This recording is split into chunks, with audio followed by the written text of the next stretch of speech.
Hello everyone, good evening. Hi, my name is Martina. Okay, let me try and add some of you. Just give me a minute. Let me add as many people as possible. Hi, how are you guys doing?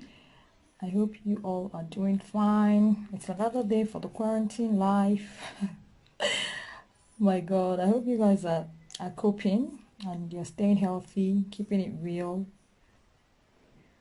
I'm just going to add a few people. Give me a minute. I want to add. So many people say I don't add them, but guys, let me just add everybody who has been saying they wanted me to add them. Just give me a minute.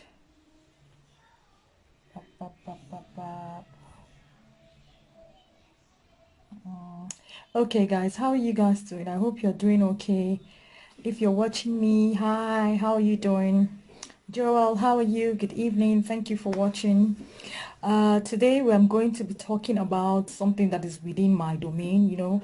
For the longest, the last 2-3 videos, I was just talking about generic things, okay? But I noticed that a few of you are asking me questions that are, narrowed down to business and trying to do stuff. So today I'm going to be talking about strategies that you can use to target audience. So let's say you're a small business owner out there. I see that most people on social media, hi Orlando, how are you doing? Thank you for watching. So most people are on social platforms, but the truth of the matter is they're not using the platform very well. Today I watched a lady, she had 17,000 people watching her. And what was she saying? They were fighting and talking about nonsense, that doesn't make sense. And I'm wondering, how do people get that kind of engagement and they don't use it for their benefit? They don't use it for good. Guys, if you're out there on social media, okay, and you have a following and you're not making money from it, then I'm really sorry for you. Social media is for networking, it's for business development. It's not for playing. It's not for talking nonsense. It's not for disgracing people. That's not what it's for. If you want to disgrace people, go to their homes. Call them on the phone. Okay? But whilst you're on social media, if you ever have the opportunity to be able to network with people, you've been able to build an audience, you already have people following you, then you should put a price tag on it, because those things don't come by easy. Hi Mohammed, thank you for watching. Hi So today I'm talking about target audience. Now, and I know for so many people who are small business owners, okay, so many people have been telling you guys niche. This word people have bastardized this word. Even people that don't even know what is niche, you say, no, I need my niche. I need my niche. I need my niche. So, guys, I'm going to tell you something that you need to know. So, even though people have told you you need to have a niche, you need to have a niche. If in marketing, okay, the niche, you need to understand how the niche works with the strategy. It's not the same thing. So, just having a niche will not bring you these monies. Just having a niche does not mean that because you have a niche, they will buy from you. No. For me, as an experienced person for marketing, I will tell you, rather than concentrate on the niche, you should concentrate on the audience persona. And I'm going to explain what I mean. Okay, so some consultants or some experts will tell you, oh, you need to have a niche. But what is a niche? Let's look at what a niche is. Let's say you're a small business owner, you're a book author, you're a writer, and they tell you, oh, who are your niche? Who is your niche? What do you need to do with your niche? Niche. Your niche is talking about the demographics of people who are your target audience, right? Okay, so now let's use what kind of example should I use?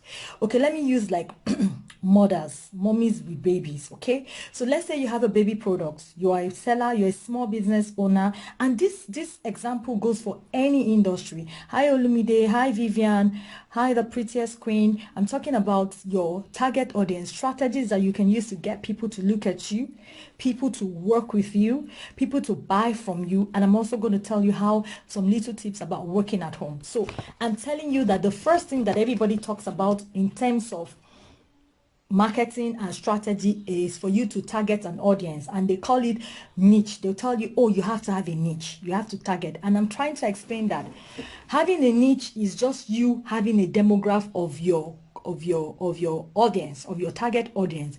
And I'm personally saying to you that just because you have that target audience is not enough for you to buy. And so that's what a niche is. And so many times for us that are into marketing, we always have this argument. Some people say, oh, narrow some niche. Some people say, don't narrow, just be free. For me, I say, look at the persona of the audience. Okay. Now, when you are doing a target audience, let's say we are using mommy and baby products. Let's say you have a baby product. Okay. I'm in the washroom, guys, because my children are making noise.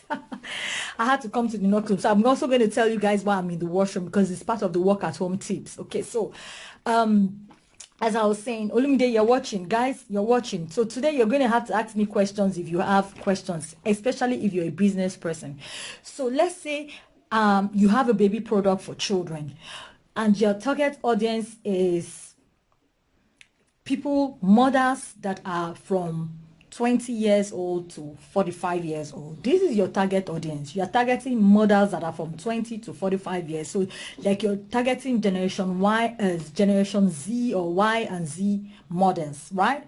That live in maybe London or in Nigeria or in Paris. This is a demographic of your niche. And if you just stick to this, okay, it's not enough. So, and I'm telling you that it's not enough because it will not help you to write your story well. So what do you want to say? Let's say you say you're targeting mothers from 20 to 45 that are living in Paris. Your stories that you will say, your write-ups, your content that you'll be building will be vague. And now you don't really have what it takes. So let's say you say, oh, do you have a baby? Are you from 20 to 35? Are you looking for a product that will be nice for your newborn baby? I got you.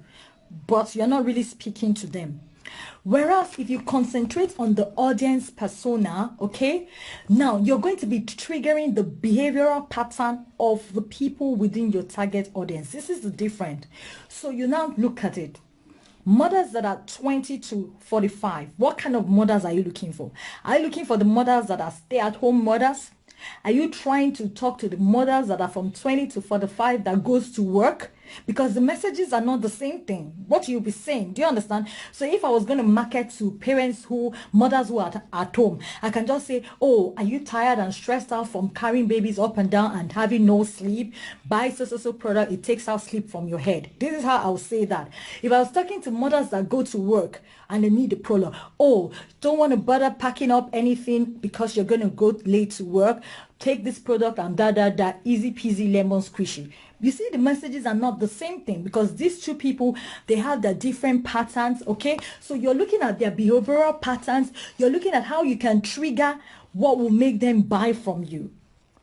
This is the difference between just having a normal target audience in a particular niche versus looking at the persona of those target audience.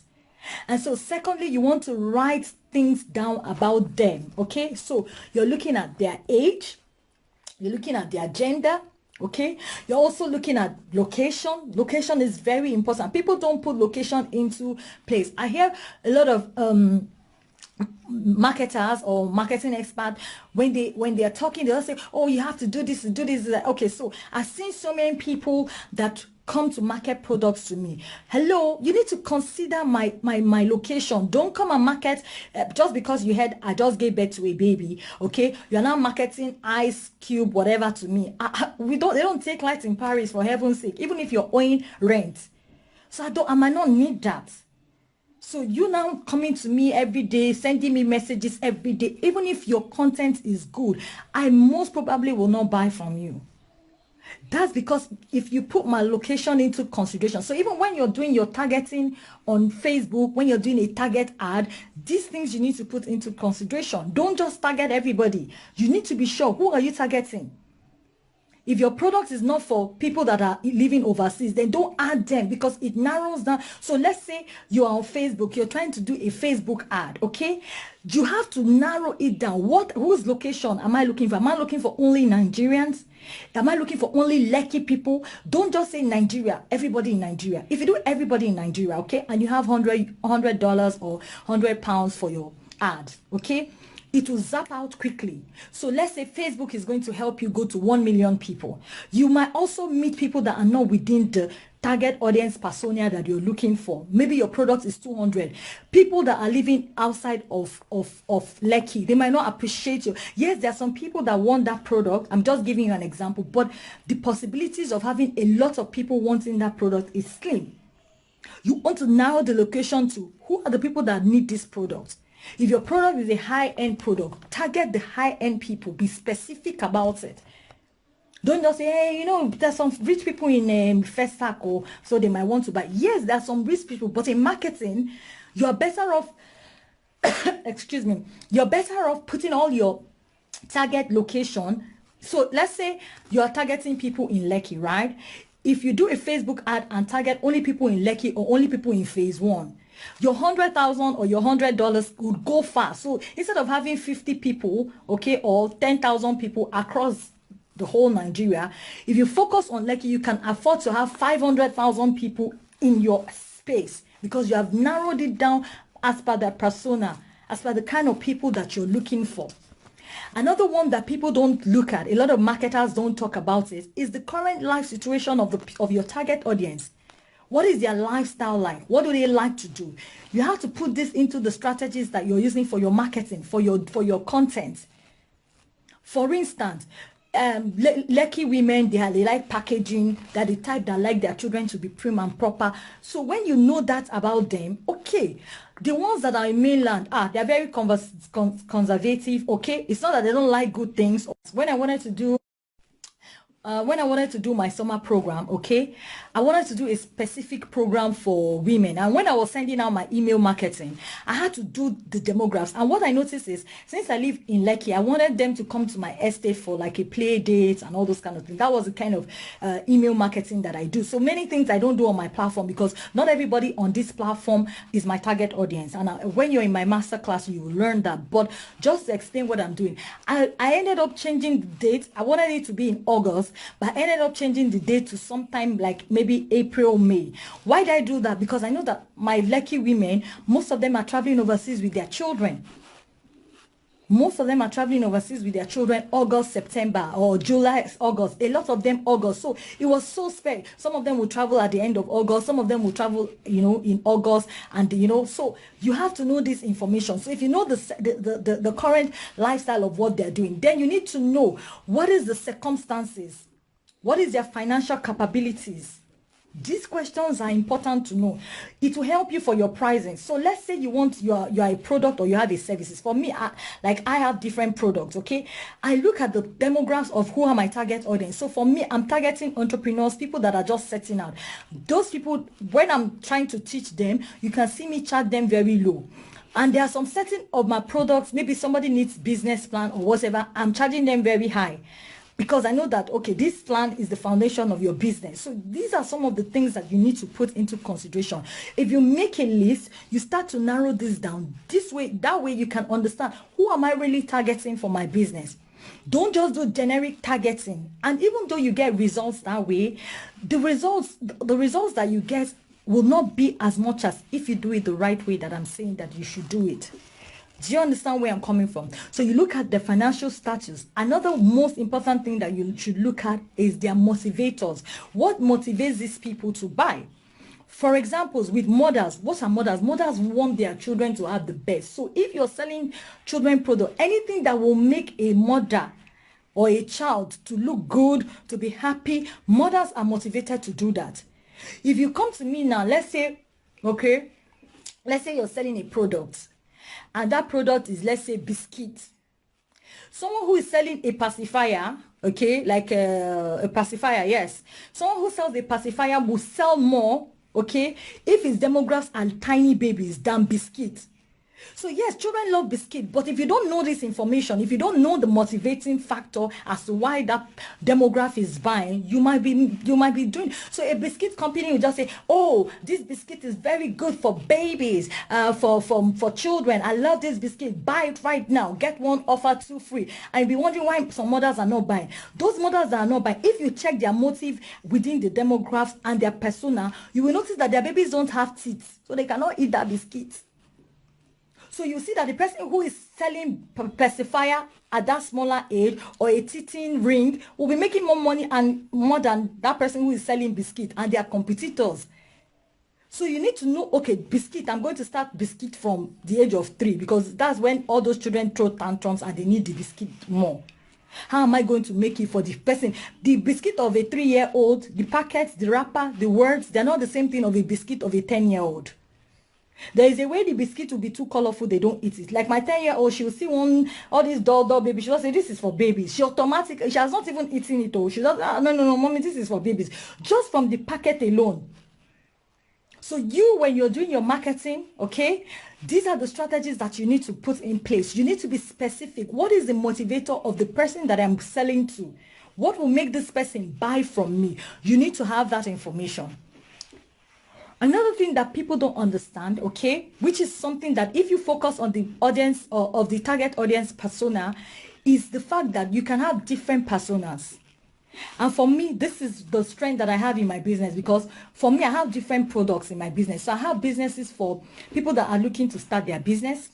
I also work with organizations that need trainings for their staff. They need people to man their pages and everything. They need professional strategies to grow their business. Okay, this is where the business growth comes from. They have different prices. If I charge an upcoming person, okay, a certain amount, you won't have that money to pay me. And even the ways that we do things. So one person, I'm teaching one person how to do things for himself, whereas the other person is already established. The other person needs me to do the thing for them. So an entrepreneur will not charge me to say, okay, come and do this. It's a company that can come and say, okay, we're established, we don't have time, help us to man our social platforms for 6 months, for 3 months. An entrepreneur, if I charge you for 6 months of manning your social platform, you won't be able to pay me because you're just setting out. So what I can do is to teach you how to do it by yourself. So the prices are not the same thing. Do you understand? So you can have multiple personas within your business. I have for those that are doing digital marketing. I have for those that just want the business growth. I have for those that want customer service, because these are my fortes. And so you will see that the demographic for all of these things, they're not the same in any way. Do you understand what I'm saying? And this is the strategies that you can use to target your audience. And this goes for any kind of business. It doesn't matter what you're selling, your product or your services. If you do it this way, I am definite that you're going to get results. Another one that so many experts don't talk about is that you have to have an anti-persona. What do I mean by anti-persona? An anti-persona is, things that are not within your target audience. You'll have a list of them as well. And the reason why you have a list of them is so that you don't digress. I've seen people that they'll tell you this is their target audience, but on their pages, you are seeing people that have no business talking. So let's say you are a business person. Like for me now, I don't think you ever see anybody just come to my post and do anything on my post. Nobody has that right to be able to do that. You see that my post has a persona itself. It has a storyline itself. If you look at it, I'm talking about 4 things only. Very sparingly do I add any other thing. So guys, people who don't understand, your social platform is your business. It's like your shop. You don't talk about every Tom, Dick, and if not, you will even understand that these codings, they're artificial intelligence codings. I already told you guys. So you send the wrong signal to Facebook or all of these algorithms when your page is not in a certain way. So even on YouTube, let's say you have YouTube channel. I've seen some people, their YouTube channel is everywhere. One day they are speaking pidgin English, the other day they are trying to speak English. You will not get the audience you're looking for. They need the computer needs to know, okay, is this an English channel, or is this a Yoruba channel, or is this a pidgin English channel? But you cannot be going about mixing all the languages and thinking that you will get the result that is needed. You will not get that result. So it might look as if you're getting result, but the algorithms, you are not getting the result that is needed. Hi Cross, hi Seku. Do you understand what I'm saying? So with the anti-persona, okay, you write everything down. What are the things that you're not interested in? So as it is right now, okay, if somebody calls me for, let's say, what will I even say? Somebody calls me now to come and do law, whatever, to come and have an argument or what, you won't see me there.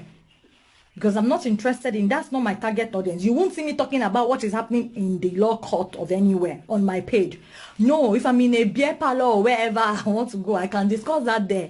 But on my page where it's my business, I will not be talking about law of the countries or whatever. I won't, that it doesn't concern me unless what I'm trying to say is relating to my business. This is what happens. It helps you.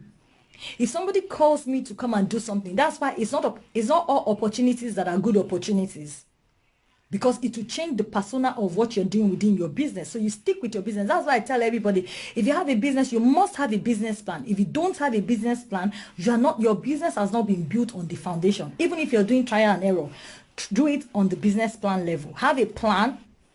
Know who the persona of your business is, who are you targeting the business to, and then you continue to run like that. So if you create an anti-persona, this will help you to know who are you not looking at, who shouldn't be on your platform, what you shouldn't be discussing, the kind of content you shouldn't have. No matter how tempted you are. Somebody like me now, you won't see me carry any news. I saw people writing about the Nigerian guy that died and everything, and people were insulting you guys. Some of you need to be ashamed of yourself.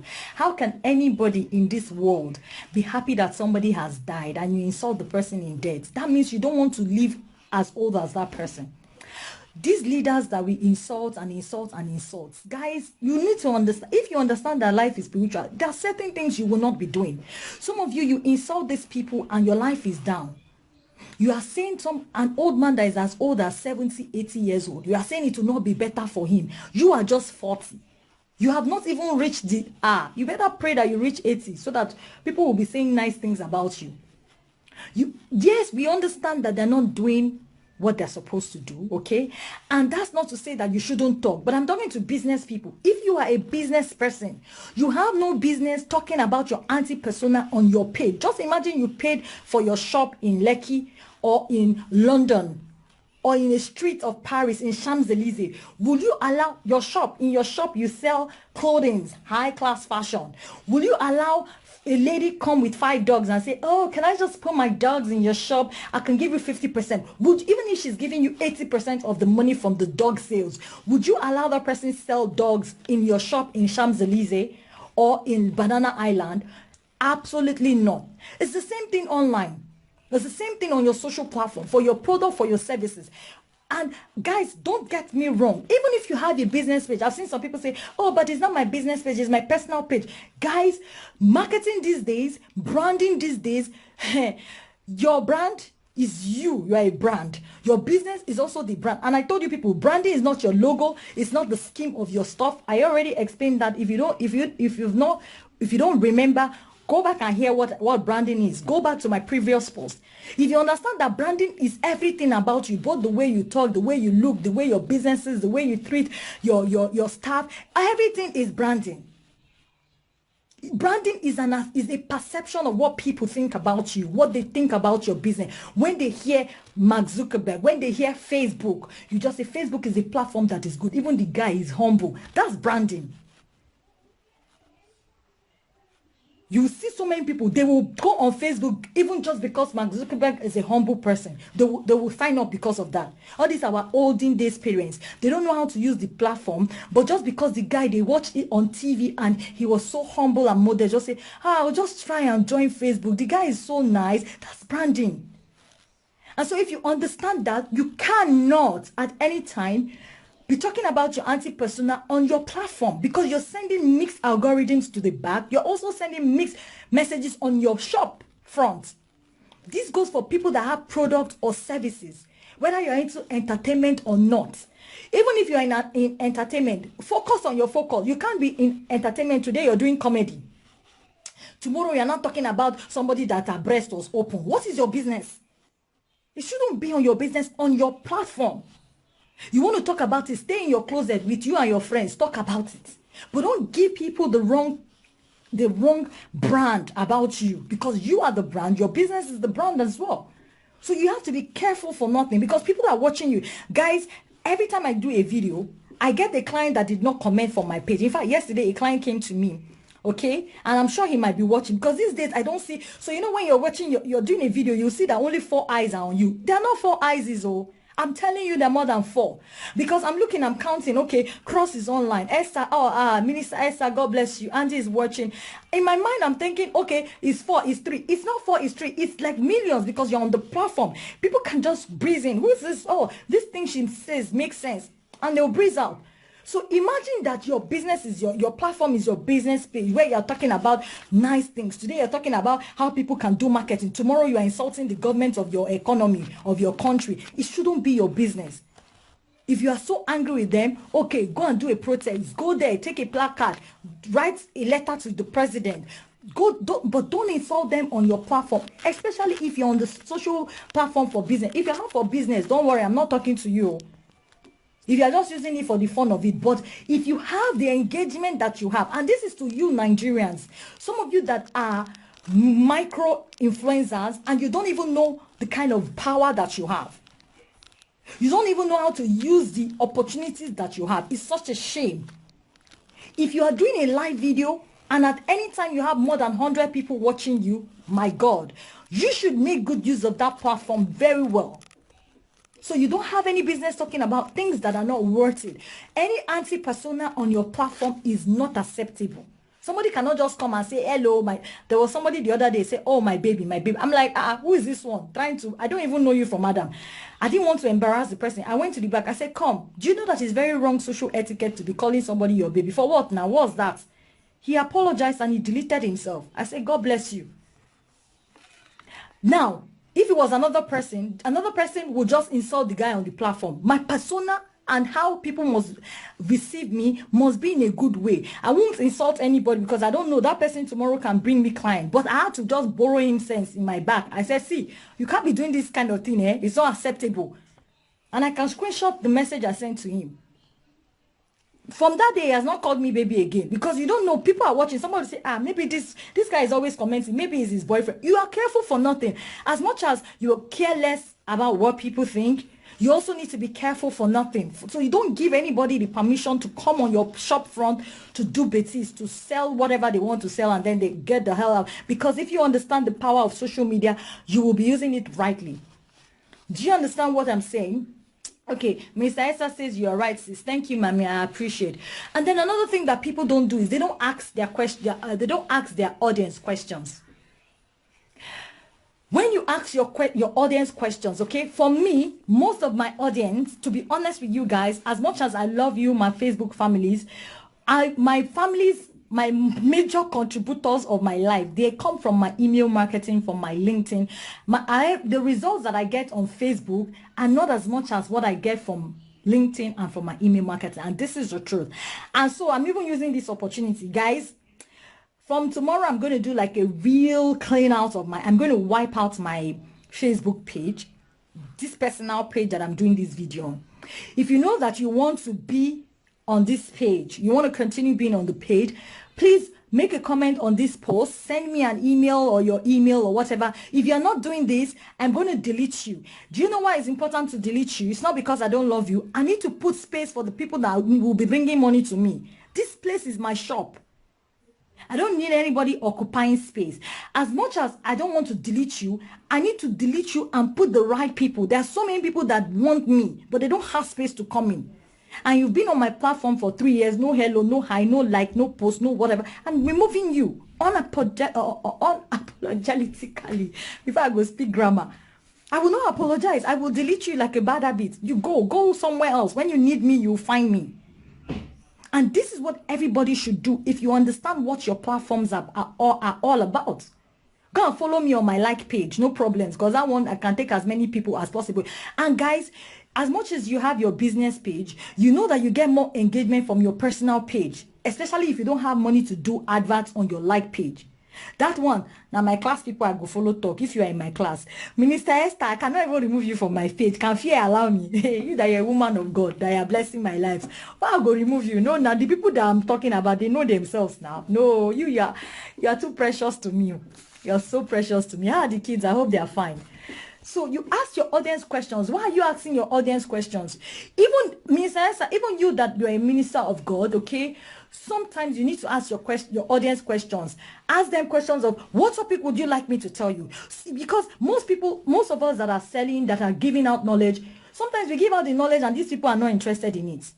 Whereas if you ask questions, they can say, okay, Mr. Esther, do this as a research, okay? Try tomorrow, ask your people, what would you like me to hear? You will see somebody will say, I want to learn about committing sin. I want to learn about, you now become more of an authority because this time you're serving people based on what they need. You're providing the solution, not just what you think God wants you to tell you. Sometimes, let it be about what does the customer want. That's why I ask customers, ask me any question.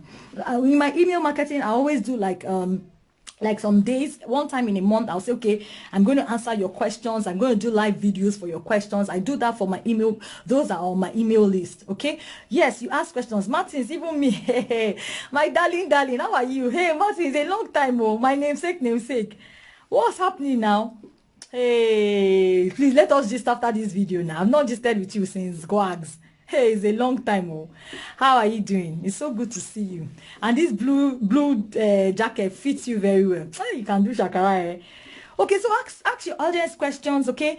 Try to know what do they want. See, from their questions, from their answers, you can now be able to profile solutions. If I'm asking questions, let's say in my mind now, I want to do a video. And the video I want to do is about telling you about work at home. If I've asked a question and the people say, talk about digital marketing. I'm talking about digital marketing, oh. Say, you're trying to secure my room in the page, oh. It's already there. It's already there. So that's how it is.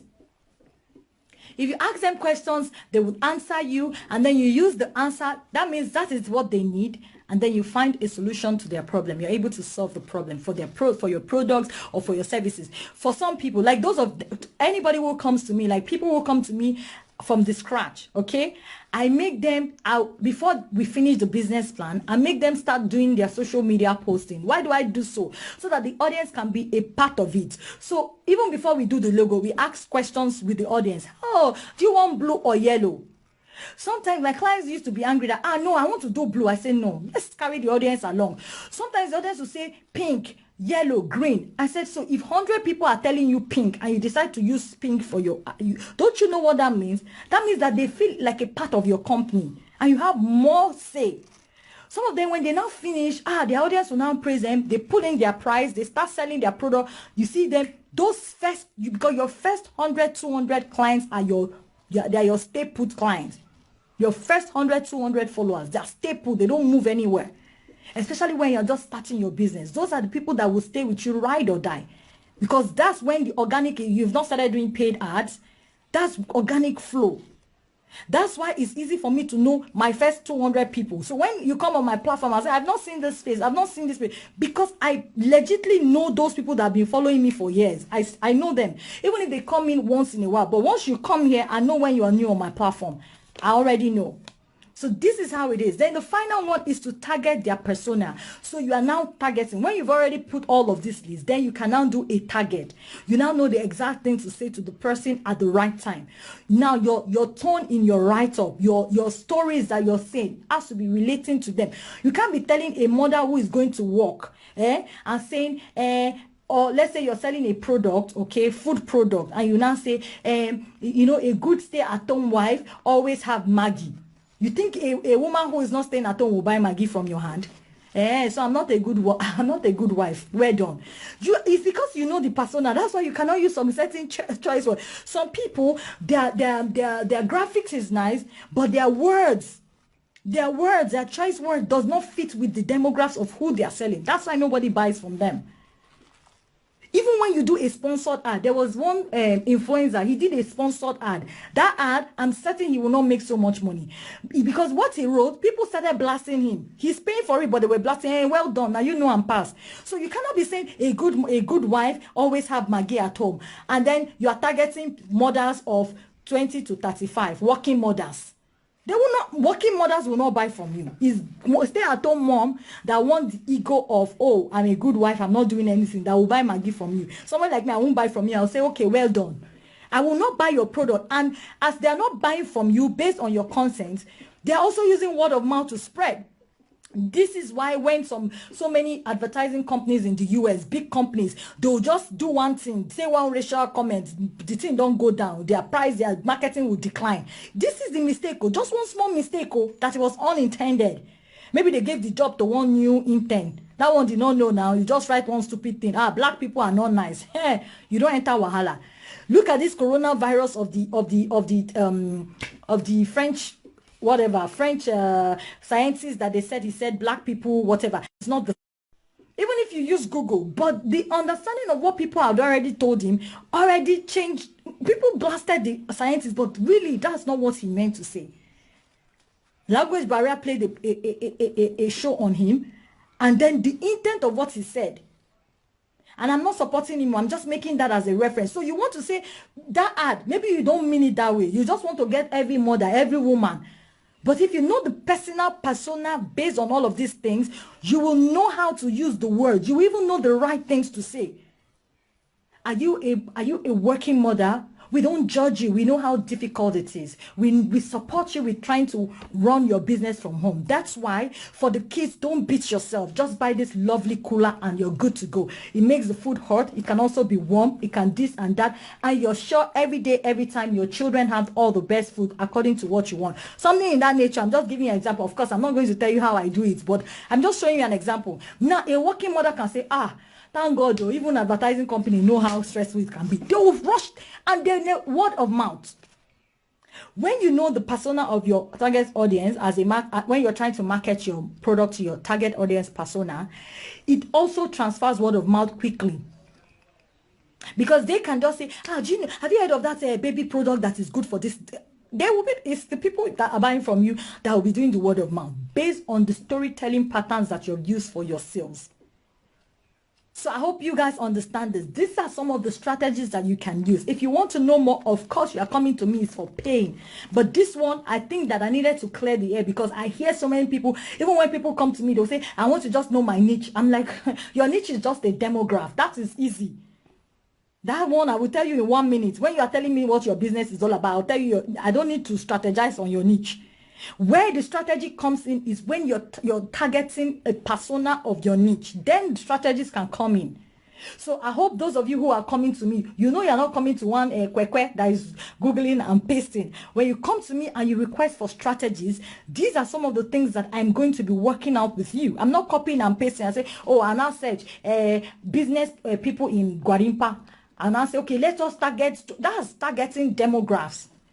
And that can put you in trouble, but you need to narrow it. Now, the narrowing down I'm going to narrow down is to narrow to the persona based on behavioral pattern of your audience, your target audience. This is how to strategize for targeting your right audience. Now, let's jump to working at home, okay?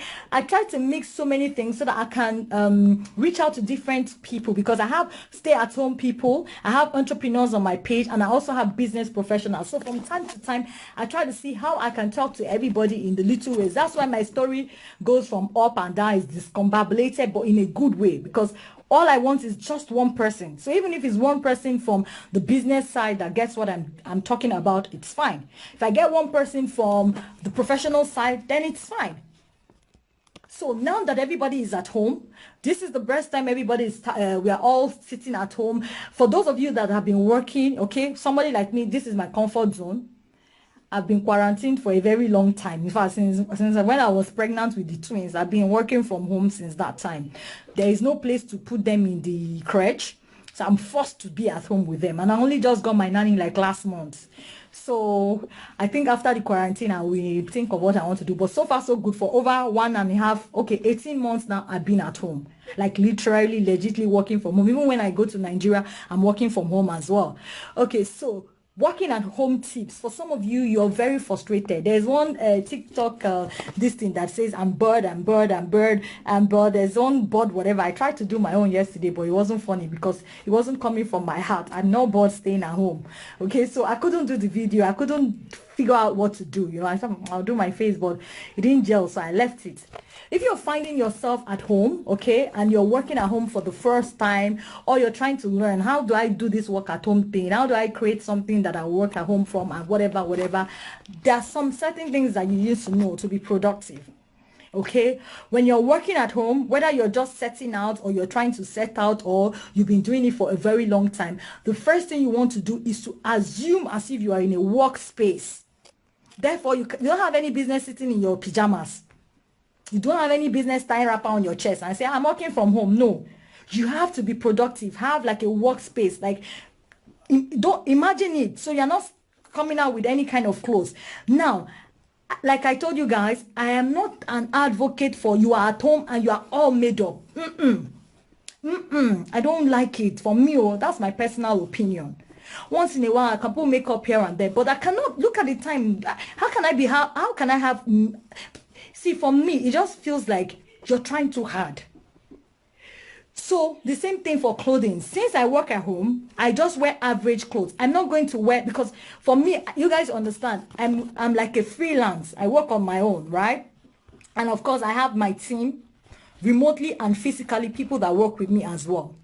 Now, some of the jobs that I do from the house is sometimes I'm helping big companies to make calls, close their deals and everything. This is like when I'm doing my virtual assistant jobs. You know, those people, as much as people say wear corporate, I just wear comfortable clothes, because guys, I'm not going to use my outing clothes and come and do party in the house. I don't all the clothes that I'm buying. Me that I'm not even a fashionista. The little small one that I have, that is fine. I should use it and sit at home because I want to prove to social media people that I have money. No, if you don't like this my jalabia that I'm wearing, sorry for you. If the thing that is coming out from my mouth, if the feedback, the testimonials from my clients is not enough for you, sorry, I will dress decently, but I'm comfortable. Because when you're not comfortable and you're working from home, you people don't understand. You're talking to a client on the phone, face to face.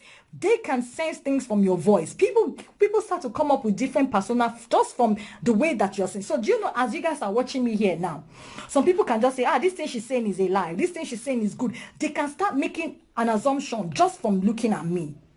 So you want to be comfortable so that you're not too, you're not too overly edgy, especially if you're working with top companies. If you're doing your cold call to big companies, if you're trying to show that you're an authority, let's say you are an expert, there is no point trying to wear jewelry, trying to make the people that you're talking to feel like you have so much money. For the newcomers, you'll be even oppressing them. Because they're watching your every move and they're looking, okay, unless you really overly like it, okay, unless that's who you really are, if you are really a dressing, okay, let me give you an example, like my daughter Siobhan, okay, the French girl, the fair one. When she wakes up in the morning, trust me, the first thing she does is to go to the bathroom. She takes a shower, brushes her mouth, rub her cream, put lip gloss before she says hello to anybody. She has done it. You know, this kind of child, she's the kind of child that if she's doing video in her future, she will be all made up. Because before she says anything, she has done all of these things. She changes her. This is Siobhan. This is who she is. Someone like her, when she becomes big, you cannot say she's forming. Now, if you are like Siobhan, I can understand. There's some people that they love makeup. They cannot do without it. Please, by all means, makeup. But the average regular like us, somebody like me, that is not something I do. I'm not about to start making up just because I want to come to the video. Do you understand where I'm coming from? So, working at home tip number 1 is create a working space. Make sure that you are comfortable in your dressing. If you like to show off all the time, you like to dress expensive all the time, by all means do that. But guess what happens? The day you don't dress expensively, you give people the permission to think that something is wrong with you. And so when you don't even have the money, you start to put yourself on unnecessary pressure. So you are better off just being yourself and being normal. This is what I would say to anybody who cares to hear. Second thing you want to do is to have a routine. It's so easy for us people that work at home to not have a routine. So you just wake up in the morning, you just say, I have to reply mails to people. You reply, you go here, you do this, you do this, you do that. Have a routine.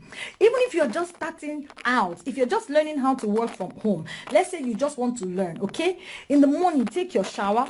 Whatever time you wake up, there's not a must that you must wake up as if you're going to work. No. Whenever you wake up, take your shower. Even if you don't take your shower, me, I won't lie, it's not every time I take my shower in the morning, but I just have my routine. If I have so many things I need to do, I have my routine. I'll start my work. You have your routine. So what do you do? For me, what do I do in the morning? When I wake up, after I finish saying my prayer, okay, sometimes I read my Bible on the phone because I'm always with my technology tools. I'll read my Bible. Sometimes I don't read my Bible because I pray in the midnight. Guys, I used to pray in the midnight. So once I prayed in the midnight, in the daytime, I can just say, because it's in the midnight that things are happening. So, and I'm a night person. most of you already know that. So that's why some people will see me online at night. In the daytime, when you see me online, I'm not really online. I'm actually more online at night. So I'm online at night. I've already done my prayers. Some days when I'm in the spirit, I'm praying from like maybe 2 o'clock to like 4 o'clock or till 5.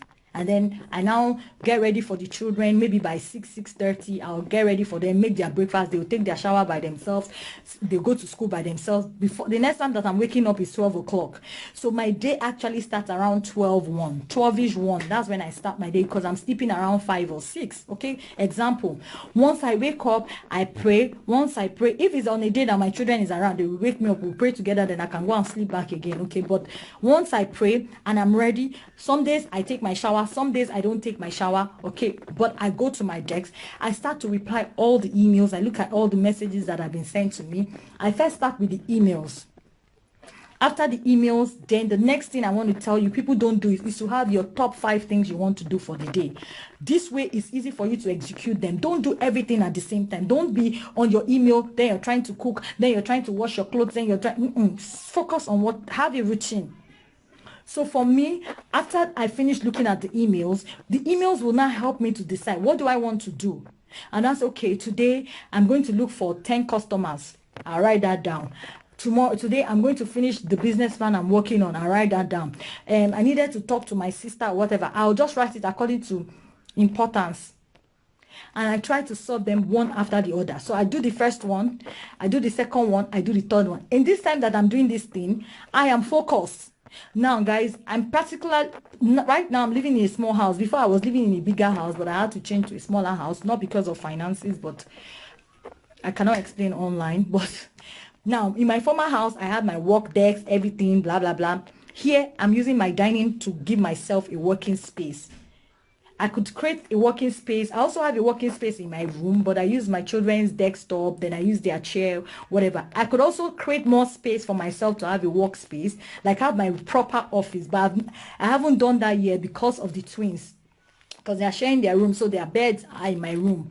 So maybe when they get a little bigger, I can now rechange some of the things. I don't want the room to be congested, so that's why I haven't done that. So in my mind, when I wake up, if I have to work in my room, I'm using the desktop shelf and I have it set up. This is another thing. It has to be tidy, like as if you are in a workplace, because your camera can fall down at any time. It can change direction on any time. Whoever you're talking to can see what you are doing.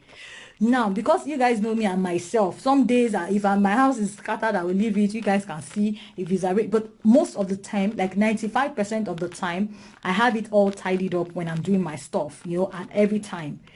So, which of course I'm a human being, unless you want to lie to yourself, but 95% of the time it's tidy. So I don't put a lot of things on my work desk, just my computer, I'm using my vlogging stick, I have my lamp, and that's it. The other things, I keep them in the shelf where it's supposed to be. Once you have a routine, okay, it helps you stay organized and you're able to do your stuff one thing at a time. Another thing people forget to do when they're at home is to take lunch breaks. Take a break. Don't sit by your computer all the time. If not, your back will pain you. It will be hurting you. So if you need to go for lunch, take a lunch break. For me, that time of my lunch break, I use it up to check up on my children, play with them a bit, the babies, try and play with them or feed them or whatever I need to do. Before, when the nanny was not there, they would be running around, but I'm not concentrating on them until that time that is my lunch break. Then we all eat together. Okay, when I didn't have a nanny, I'll make sure that the children are sleeping within that time. That time that I'm working, I'll make sure that they are sleeping. So we put the pattern like that. But now they're not on that schedule because the nanny is around.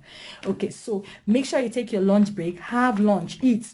It's so easy for you to say, oh, I have to finish everything I do before I eat. But if you do that, you suffer your health. And if you don't have your health, these companies that are giving you these jobs, these people you're trying to market with, they'll go with another marketer. Nobody wants to buy from a sick person unless out of pity. So make sure that you think of your health all the time. Now, let me tell you one problem I used to have in my home. And I don't know, you people will tell me if it's a problem or not. So everybody in my house, they complain that I don't sleep. Because they want me to sleep at night, like around 10 to 12 or to 1. And I've been fighting with everybody in my house that I am a night person. I don't want to sleep at 10. I want to be working because I'm more productive in my brain, in everything I'm doing. Around from 8 o'clock, my brain is functioning in another way from 8 o'clock at night.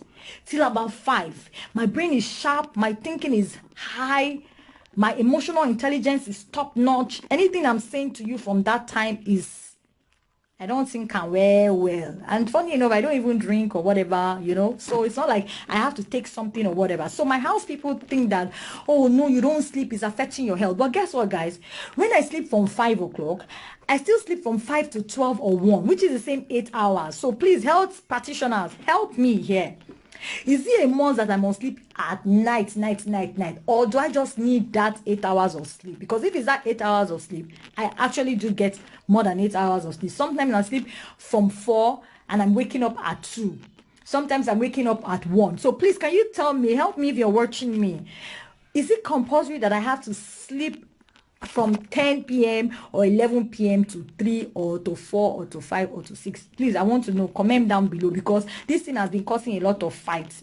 My nanny too, I quarrel with her because of it. I say, please, I work better at night because it's at night. And then secondly, most of my clients, they're around the world, right? Okay, like I have a client in Canada. I have another client in somewhere else. And one of my virtual assistants, she lives in the Philippines. So these people, their timings are not the same. The Philippine one is 6 hours my time here. So I have to be awake at night time, which is like their own daytime. In Canada, the same thing. So I'm awake because of the things that I'm doing. So it has already become a habit. So you need to also put this into consideration when you are working from home as well. Because some of you don't consider it. You just say, I want to work from home, I want to work from home. But if your product you are marketing for people in the US, you will borrow yourself sense that in the daytime, those people are not awake. You have to wait till at night, when is their morning time, for you to be able to market your product. That is when you'll be able to post your post. Some people don't put this thing into consideration. They just think, okay, I'm here, I'm going to put my post up at any time. If your target audience is in Asia, you cannot be posting something to them at this time, because they are sleeping. I mean, like maybe in the afternoon, they are sleeping. You have to wait. Maybe it's around 2 o'clock or 3 o'clock. That time is already there at 10 a.m. That's when you want to do that post. So people don't understand these demographic things. They just do whatever they want to do. And they say, nobody is seeing me or whatever. Then working at home, another one that I need to discuss, I'm sure everybody knows this one, is distraction. There is a lot of distraction. For me, guys, hey God, I used to have a lot of distraction, especially in this COVID quarantine time. When it wasn't COVID time, when I'm working, is a lot easier because with the babies, they were sleeping. Okay, they sleep almost all the day. All right.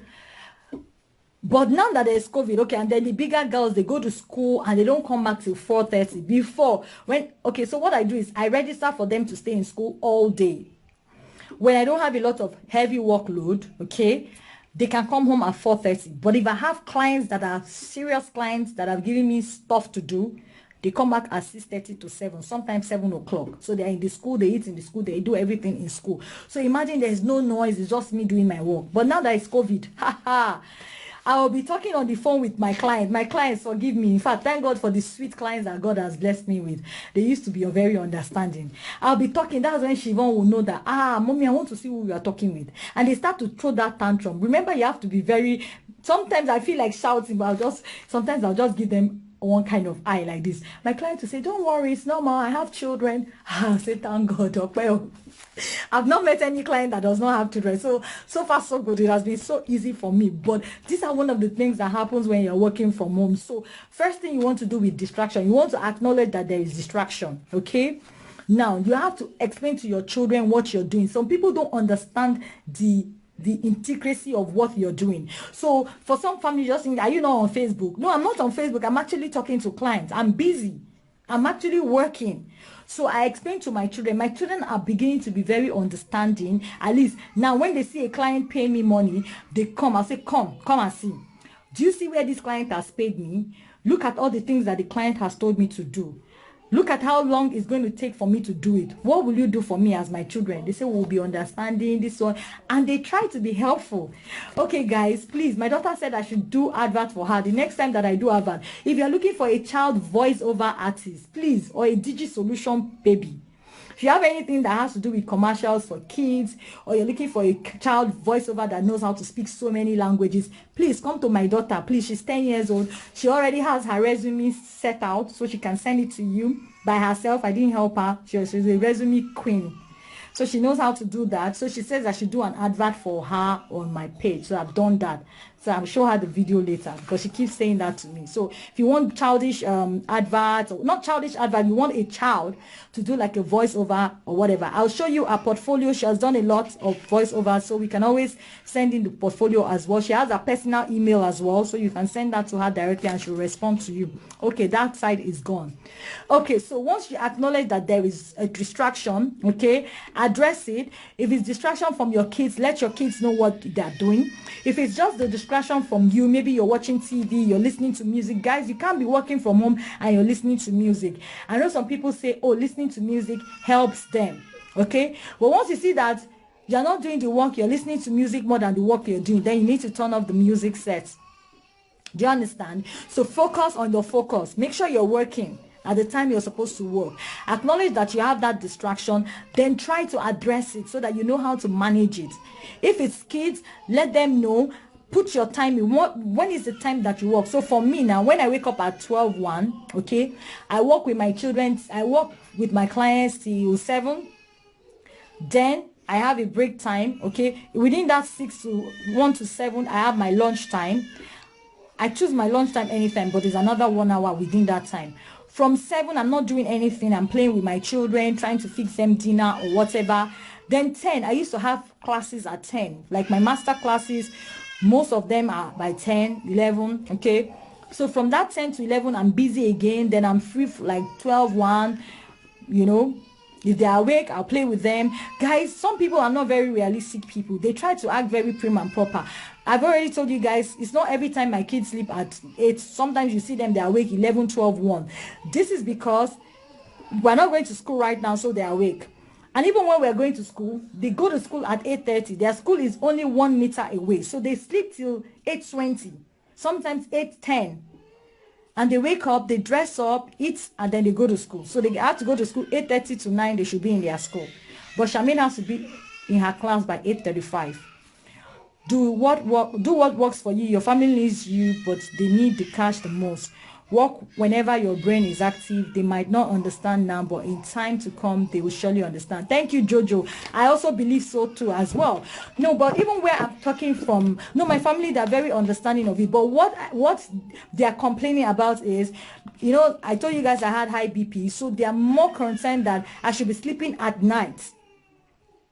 But I'm telling them that for that night time, that's when I'm more active. I can't be sleeping at that time because that's the most time that I'm productive. But they don't seem to understand it, and it begins to cause a lot of problems. But me, I'm saying that 8 hours you are talking about, I still have it or whatever, you know. So this is basically it. So you have that distraction. You know how to manage the distraction.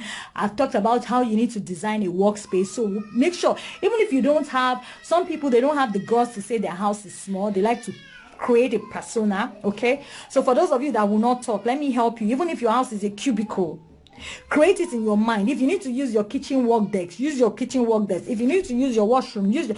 Guys, there's no excuse as to why you won't do anything. If I didn't tell you guys that I was in my washroom, would you know?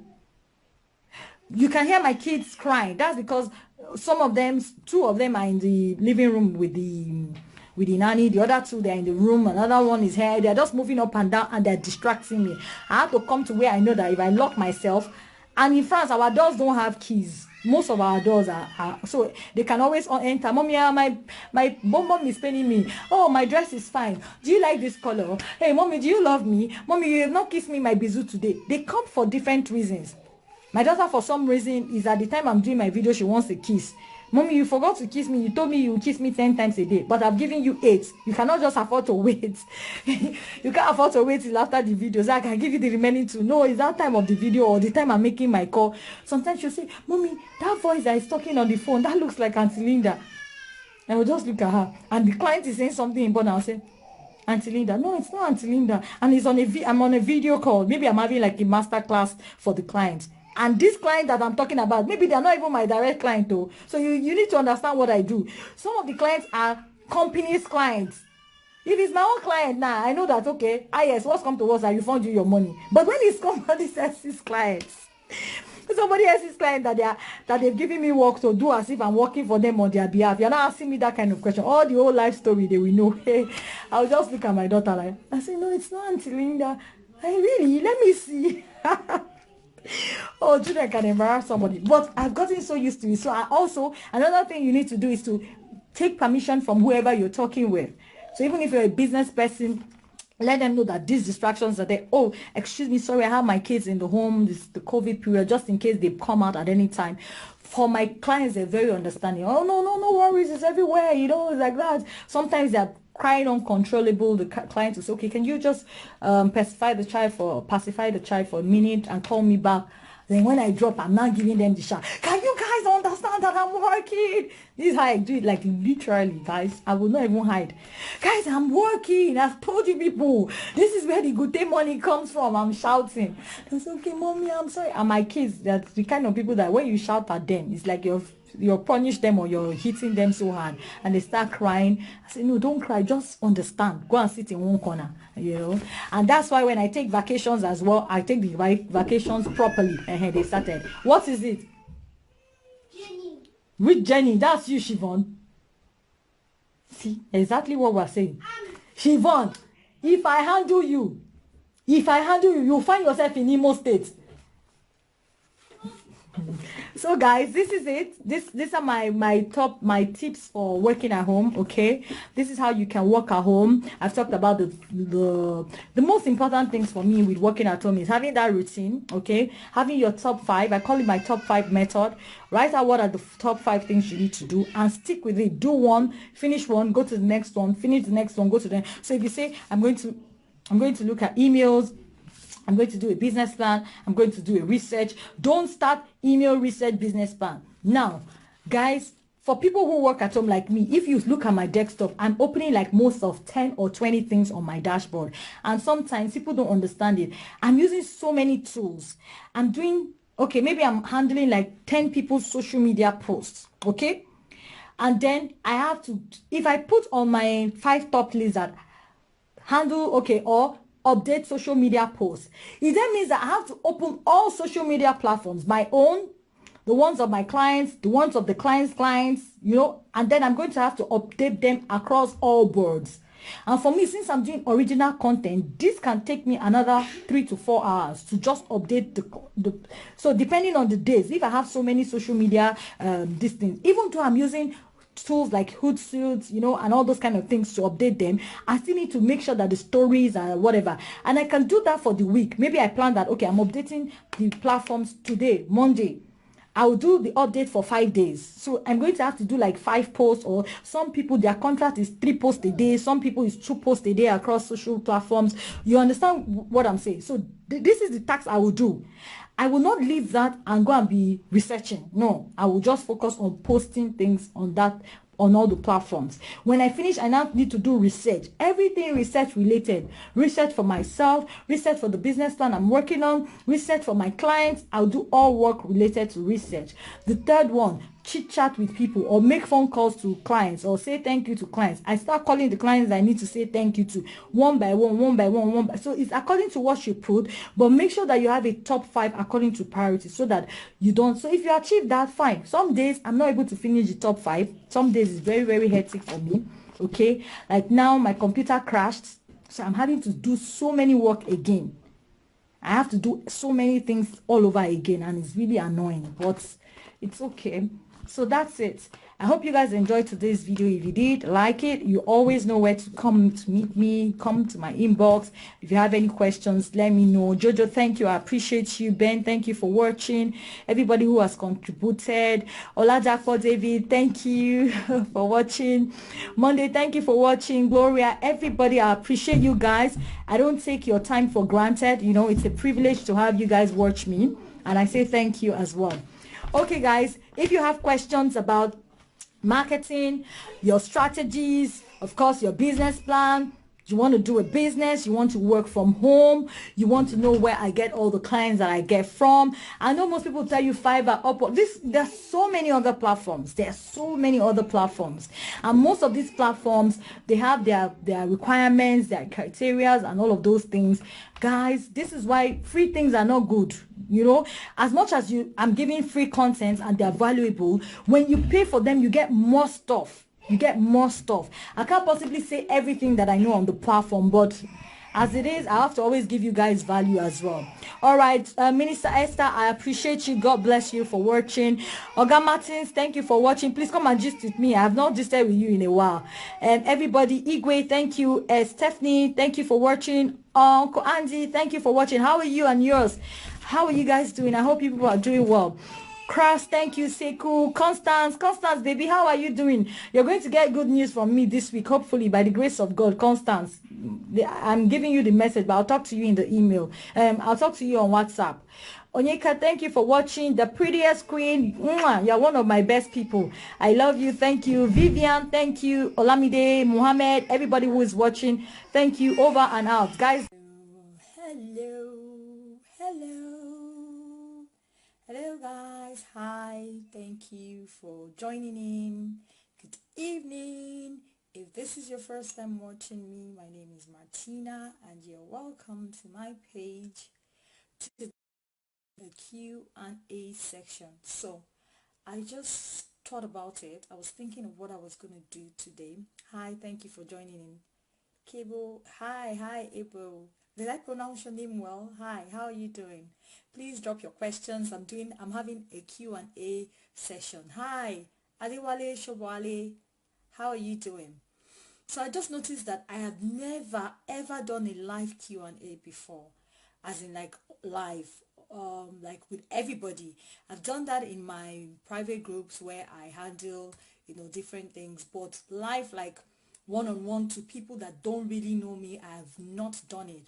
And so my people in the house were like, why don't you do a Q&A? Hi Josephine, hi Bobby, hi everyone. So today I'm giving you guys the opportunity to ask me anything. I mean anything, specifically mostly on business, because you don't want to be wasting my time by just asking me questions that don't matter, but I would appreciate if you ask me like business questions relating to childcare. These are the places, the areas that I am very strong at: digital marketing, your branding.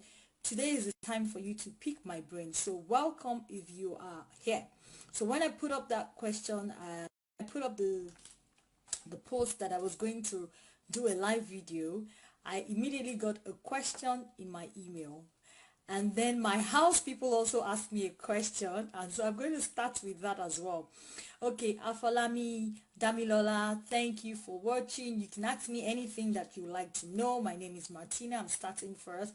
So since we're having the Q&A, I'm going to just do like a brief introduction about myself, and then I'm going to ask the question that people in my house asked me. They want to know answers, and then you can also ask me questions. Hi Prince.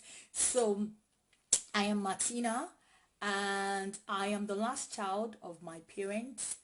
My father died when I was 6 months old, so I grew up with only my mother, and she tried her best to do everything that she could to give me the best life, give me and my siblings the best life. And it was pretty decent. I went to University of Abuja. From there I did my youth service. From there I got married. I started doing Wakajubi, and that's how I became a sojourner, and I started to do my travels, looking for a better life for my family, from one country to another country, living, trying everything tribal, and here I am now based in France. Some of the highlights of my growing up was I saw my mom be like a strong woman, and that really inspired me to the strong woman I am today. So you guys will see me, I say you're strong, you're strong, you're strong. I mean, like, a fruit does not fall far from its fruit, right? Or from the tree, right? So almost all the things I do is like I'm replicating the good side that I see of my mom. So of course I didn't have any choice than to be strong. Hi, Bobby, how are you? Good evening. George, good evening. Ask me questions. You can drop your questions, but I just need to give you guys a bit of my background. So I studied performing arts, theater arts. I majored in directing and PR, and then I did my master's. I also did directing, cinematography. Then I changed to marketing. Then I changed to business, because at that time the industry was, let me just go with the trends of what is happening. So I did a certification in business consulting, and that's how I became a consultant. But it didn't stop there. I started working, and then the exposure of traveling to different countries and living there actually exposed me into so many things. So most of the experiences that I have today, I have a wealth of experience because of the exposure that I've gotten. So that's why I always tell people, it's not just for you to go that just sit online, research. No, I actually have experience from the countries where I've lived in, handling different clients, working with different people, my wins, my losses, So these are some of the things that have happened to me in my life. Ask me questions, guys. Ask me questions. It's Q&A time. Business, personal questions. I'm happy to answer you guys now. Don't go in my inbox asking me, are you married? Are you this? Are you that? Ask me right now. Okay, so some of the things that have happened to me in my life. Let me see. Okay, I'm happy. I'm grateful for my children, my husband, and everything. On business, how do you get clients to via my cake business? Okay, so first question already started. Dima is asking how she can get clients. Dima, the first thing that I tell people when it has to do with yourself is you have to brand yourself first. If you are on your page, in fact, let me look for Dima on Facebook and just see what is on your page. Like I told you guys, I'm not one of all those coaches that coach you and tell you things, but after they finish telling you the thing, you don't even know what they said to you. Dima, can you relate to those kind of things? Me, I'm a content coach. When I tell you something, I want you to start doing it. So Dima, let me just go to your page, I will look at your page and see what you're doing that is not right, and then we'll start there. The thing with branding is you are a brand, and in order for people to see you, you have to be seen. You have to be searchable. People need to come on your page and see that, okay, Dima makes cakes. Even without talking to you, they need to be able to see that. If they're not seeing that, then you can't get clients. Secondly, if you're not giving them value, value is not 10% discount. 10% discount, if you're selling a product or a service, 10% discount is not value. When you want to tell me you're giving me discount, give me 70% discount, 80% discount, then I know you're giving me a discount, right, Dima? So you want to give value more. Okay, I'm seeing some things that are nice about Dima already. Dima, I'm coming. I'm going to your page. I'm on your page right now. I see you. I make celebrations, memories with bespoke. Dima, for starters, your introductory is kind of shaky. Guess what? Who goes online and say memorable bespoke cakes? Does anybody search on the internet like that? Keywords. If you say memorable, instead of using the word memorable, why don't you say affordable? Why don't you say yummy? Use words that you and I search. When I'm going to look for a birthday cake for my child, I don't go and say I'm looking for bespoke cake. Nobody writes that word when they are searching. Yes, the word is used, but it's not something that your clients can immediately see, especially depending on the type of clients that you're handling. So this is something that you want to do. And I'm first on your, okay, no, I'm looking at your personal page now, because when you tell people my name is Dima, they immediately go to your page. Once they go to your page, I don't really see things that show me that you are into cake. All I see is Dima is there. Happy New Year. Your first 10 posts should tell me something about you. Okay, Dima, she went somewhere. 3% minimum 50 duration, WhatsApp, investment. You are a cake person and you're talking about investment. So at this point, I'm not sure what we're doing. So Dima, do you understand what I'm saying? I keep going 36%. Now I see glamorous confessions cake. Yeah, now I see something about you. I go again to the world, Igbo, whatever. Okay, so Dima likes all those kind of things. But Dima, to be honest with you, right from the on-go from your page, I don't see you as an authority of someone who actually is a caterer from your 10 posts. So guess what? Nobody stays on your page, especially someone who's new, for more than 1 minute. I scrolled through 12 of your immediate posts and only one thing talked about cake, and he didn't even speak about cake directly like you were the one that bakes the cake. He just put it like you're putting an advert. And if we go back to that cake picture, okay, even though you had 18 people that loved it, I guarantee you those 18 people are people who already knew you. Now, me as a new person, if I come to that post, I see 360 days, thank you, Jesus, what a grateful thing, blah, blah, blah, blah, blah. Me, from the depth of my heart, this is you. This is the only thing that shows me that you are doing cake. Every other post hasn't really taken me there, but let me not judge you with that. Let me quickly go to Is that the page you showed me, is that on Facebook or on Instagram? Where is that you're showing me?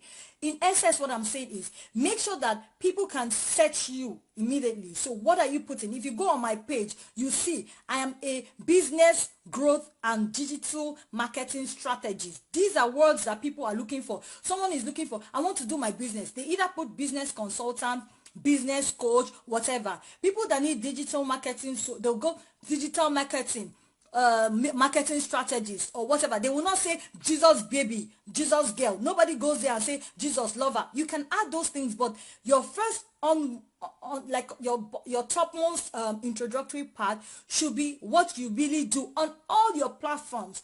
So you don't come on your personal page and say I am a Jesus baby making celebrations, then and on your professional page you're trying to be professional. Yes, you have your personal page, but you should have one message across all your platforms. Okay, Dima, have one message across all your platforms. I hope this will help you. Welcome. Thank you for watching. I am talking Q&A. Please ask me any question. Personal, business, and childcare, I'll be able to answer you. Pascal, thank you for watching.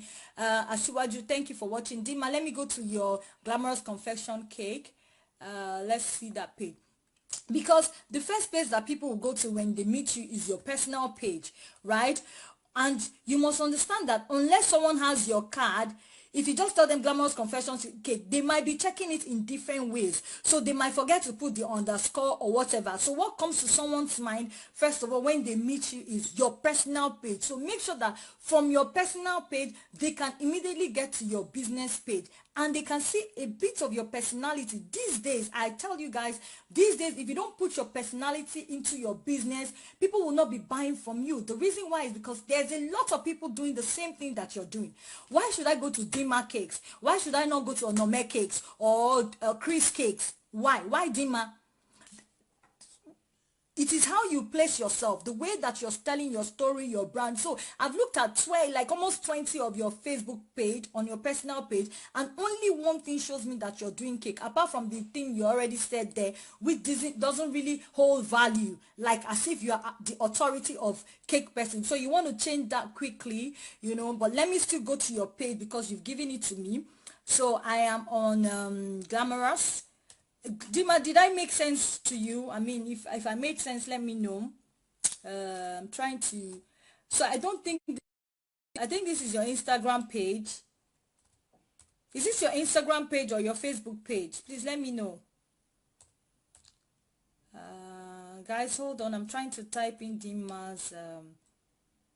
And I can show you guys as well. Okay, so Dima, it's actually your Facebook page. Oh, it's not your Facebook page. So we didn't find Dima. Just quickly turn around. Okay, so we can't find Dima. Dima, I can't find you. We couldn't find this. So you see that even on your business page, we don't really find your business, you know, per se. So this will make it very difficult for clients to meet you. One of the ways that you can do your personal branding off on the ground, number one, is for you to be searchable. Let people be able to see you. Let your stories that you're saying to people, let it be clear. Okay? Then if you're having your platform, I would tell people, have like a particular. If on your page, don't go and be putting Ogene and this one and this one. No doubt you can show entertainment and things that you love, but let it be a story. Because like I said to you guys severally, Facebook does not allow you to sell directly. So the only way that you can achieve your clients from all these platforms is by you telling your brand story, and you have to be strategic about it. So don't just put only Ogene, put your cake, let us see, let me just be able to come. Like if you come to my page, if you look at the first 10 posts of my pages, you will see, you will just immediately notice that I'm talking about the same kind of things. So if you are very smart, you just know, okay, this person is about social media, she likes doing videos, she's talking about. Okay, sorry guys, I had a poor connection. Can you guys see me? Okay, somebody's waving at me. I'm waving at you guys. Oh, hi guys. Hi, thank you for watching. Dima, I'm still on your stuff, right? So Memuna, hi, thank you for joining in. You can drop your questions and then I'll answer them. So Dima, as I was saying to you, right? Another thing that you want to do is you want to contact your customers. You have to have a strategy for your business. How do you contact customers? Dima, you have to decide. since you do a lot of cakes is something that is visual. You might want to be on Instagram. I am guessing that was your Instagram handle that you gave to me. I'll look at it later. After the video, you can contact me and we can do like a quick consultation, visibility consultation on how you can just immediately change some of these things. But as I'm talking, you can look at your page and start changing them. So number 2 is you want to be able to reach out to people. Okay, start with family and friends. Put out the word out there. Don't take anything for granted. Don't just go as in like on your WhatsApp and you're sending frivolous things. That should be your cake. Let's say for instance, these are like immediate things you can start doing. You bake a cake in the house, just post it and put it on your Instagram stories immediately. Even show us the process so we know it's you baking, because sometimes some people outsource their baking process, right? If you know that you're the one baking this cake, just what you can do is as you're baking, do 1 or 2 minutes of showing us the process that you go through, and then show us the before and after picture on your Instagram stories, because there you can get more people. Okay, after then you want to do your email marketing. So you want to know who are the people that have children. Follow them. You look at someone like me now. You know I have 4 children. Definitely I have 4 birthdays to do. Forget that I did not do the twins' birthday, but technically I still bought cake, right? So you want to be following me. You want to be commenting on my page. One thing that people don't do is they don't follow people. Also follow your competitors and support them. This is something that a lot of people don't know is a strategy and is a secret to success. I will show you that when I discuss about a question that somebody asked me. So most people don't want to copy. They don't want to compliment their competitors. Instead, they will hide, they'll look at their competitors. They don't know that some competitors, like someone like me, anybody that looks at my page, whether you are hiding or not, I see you, because I have tools that I use, and I just laugh. I'm like, look at you. What are you spending 2 hours on my page and you cannot even like, and you cannot even share, and you cannot, so don't do that. If you have anybody's page that you like, go on their page, comment. You can get your clients from your competitors. I've done that so many times. That's one of the strategies that I use on social platform. In fact, I'm going to show you guys an example of how that works. I'll show you guys later in the video. But this is something that you can do. So you see, let's say, who is that cake person? Cakes and Creams. Cakes and Cream writes something on her page. Oh wow, Cakes and Creams, your cakes are really very nice. You go there, somebody say, Cakes and Creams, come and do this. Cakes and Cream is taking time because she's a big bourgeois. She doesn't want to answer. You go there, hey, hi, I can help you. I saw that you needed help on Cakes and Creams, but I also make cake. You send them your portfolio of your playbook for your this thing, hoping that you already have that as well. You should have a digital kit to show all your work, your portfolio of your cakes that you've ever baked. You send that to the person immediately. Once Cakes and Cream is busy forming bourgeois and shakara, you don't get customer. So these are some of the things that you can do. Steven, thank you for watching. Ebony, thank you. You guys ask me questions. So one of the questions that the people in my house asked me, my spouse, my children, so when I told them I was going to do a Q&A, so they immediately asked me, okay, so that if they were my customers or my viewers, they're going to ask me, how much do I make? How much do I make? How much am I worth? I was like, okay, so nobody would directly ask me that question. But even though you ask me, this is how I would have even just answered. For starters, you don't ask a woman, how much does she make or how much does she have? That question is not even a serious question. So I won't even answer the question. But seriously, in terms of how much do I make, how much am I worth and everything, if I tell you, okay, I don't know if you want to hear the figure like, oh, 50 million or whatever. For me, that kind of question is really very subjective, because as you guys know, I'm a freelancer. So some days my monies are high, some days my monies are low, so I cannot really quantify it. Then secondly, it depends on, like, for instance, I'm doing my business here, I'm doing my business in Africa. I can just safely say, oh, I'm a millionaire, right? Because by the time I look at what I make in Africa is in millions.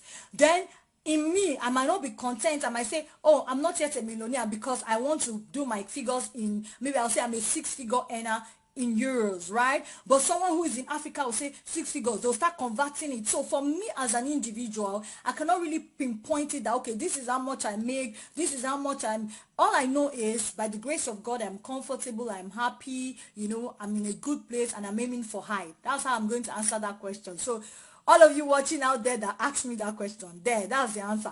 How much do I have in my bank account? You guys are not serious, so that they'll come and kidnap me. Dima, we can talk later. Ask me any question if you are, did you understand what I said? I mean, like, does it make sense to you?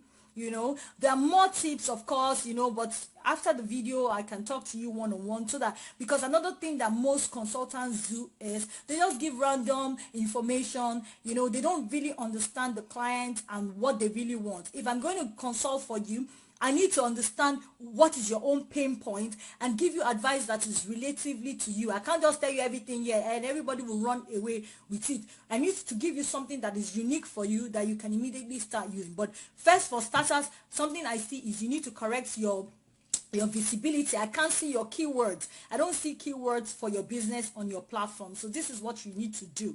Please, guys, ask me questions. Don't just watch. Please ask me anything that you'd like to ask me. I don't mind.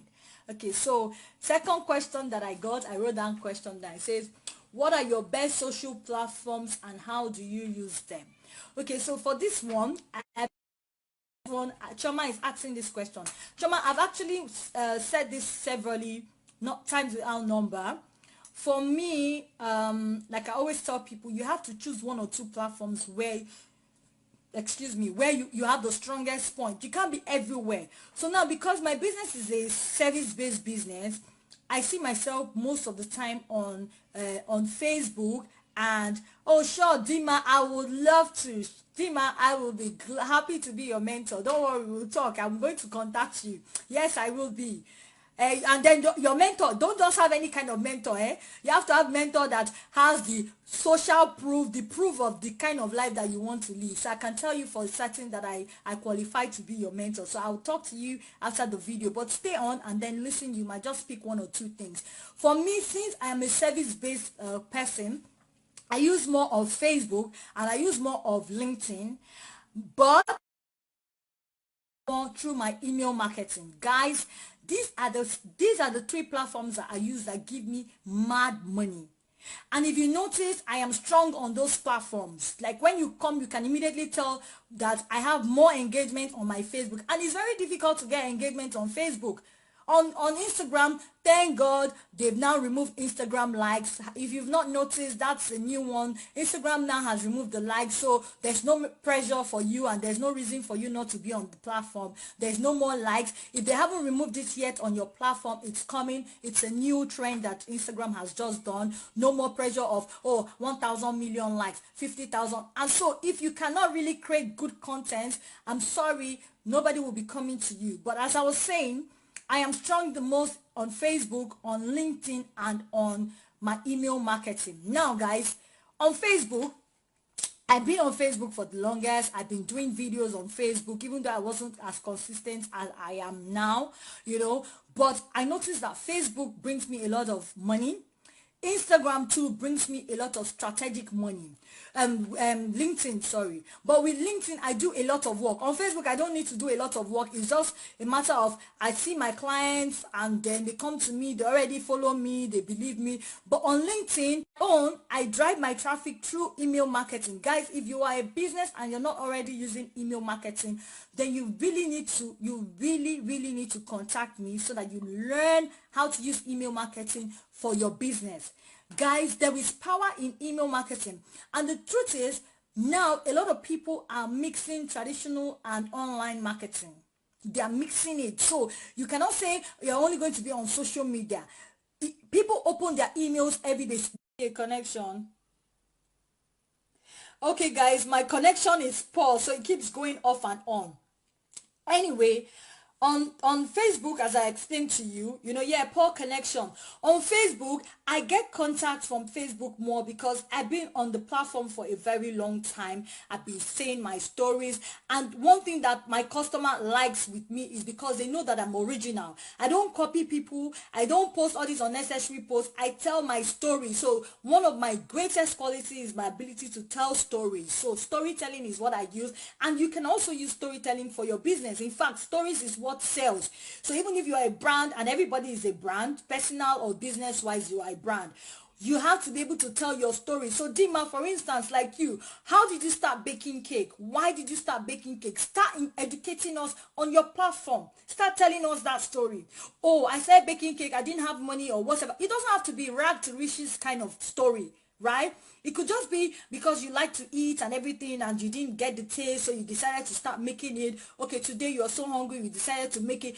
Say things that are relatable to human beings so that people can understand. Like me now, if you're telling me, oh, cakes were too expensive, like my sister bakes cake. So to be honest with you, like I told you now, when I tried to contact someone to bake my twins their cake, the person told me 150 euros. As I was telling my sister, in fact, my sister was one of the people that discouraged me from even buying the cake. She was like, how can you bake a cake for 150 euro when I bake cake? For what? You know? And I'm like, really, for what? She was like, I can bake it and send it to you. You know, she started discouraging me. Now, that's what you need to do on your Facebook page. You know, you need to be able to show that story. So for me, Facebook is one of the platforms. Then LinkedIn, guys, if you are not using LinkedIn, if you are not using LinkedIn, if you are not on LinkedIn as a business, then you're missing out on opportunities on how you can make money. You need to be on the platform. When I say be on LinkedIn, not just opening LinkedIn. You have to be on it. You have to know the 7 platforms that are working with it. You have to know how you can comment. Guys, I'm going to show you my LinkedIn, for instance, for now. I'll show you how I make money from LinkedIn. So let me turn the camera. Okay, so today, this is a professor. He's a very popular LinkedIn influencer. He's a Nigerian. His name is Dundubisi. You can follow him, guys. He's someone that I follow all the time. And because I follow him, you know, I comment on his page. This is one thing you should be doing, whether they are your competitors or not. So yeah, somebody on his page, today he posted this thing, and somebody said, in all honesty, the person talked about mentorship and everything. Look at my response. I said, Victor, whilst I understand blah, blah, blah, blah, blah, I responded to Victor. Guys, I want to show you how I make money. I responded to Victor, you know, I gave good value. Look at my response. Victor is saying that he doesn't get mentors, and because the man said his mentor is Tonyo Elumelu, and then Victor says, oh no, mentors don't like to take small mentees. Look at Dima came to me and said she wants me to be a mentor. I accepted immediately.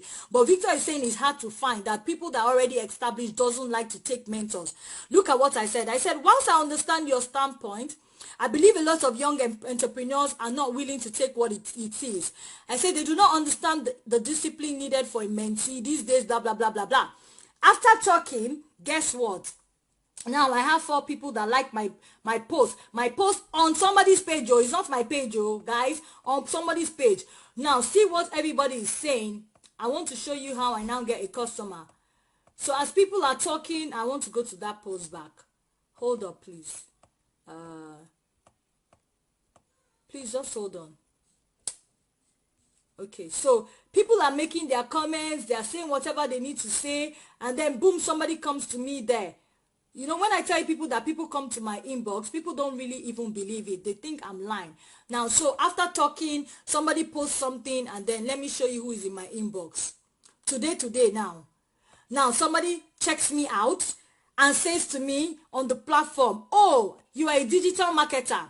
I want somebody to help me on my digital marketer. If you follow the guy, you will see the post. I just can't go back because there's a lot of posts and I don't want to waste my time.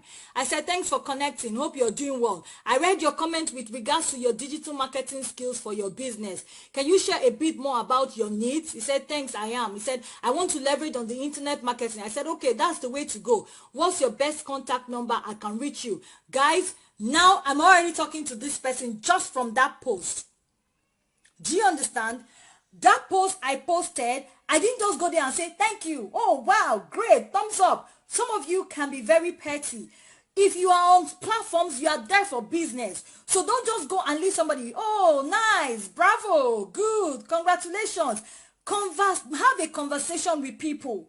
Show that you are an authority. So guys, if you're on my page and you're a business person, don't feel offended when I come to your page, because as much as I'm trying to be nice, I'm also driving traffic for you as well. When I make more than one statement, don't say what's wrong with this Martina. I have a friend on Instagram.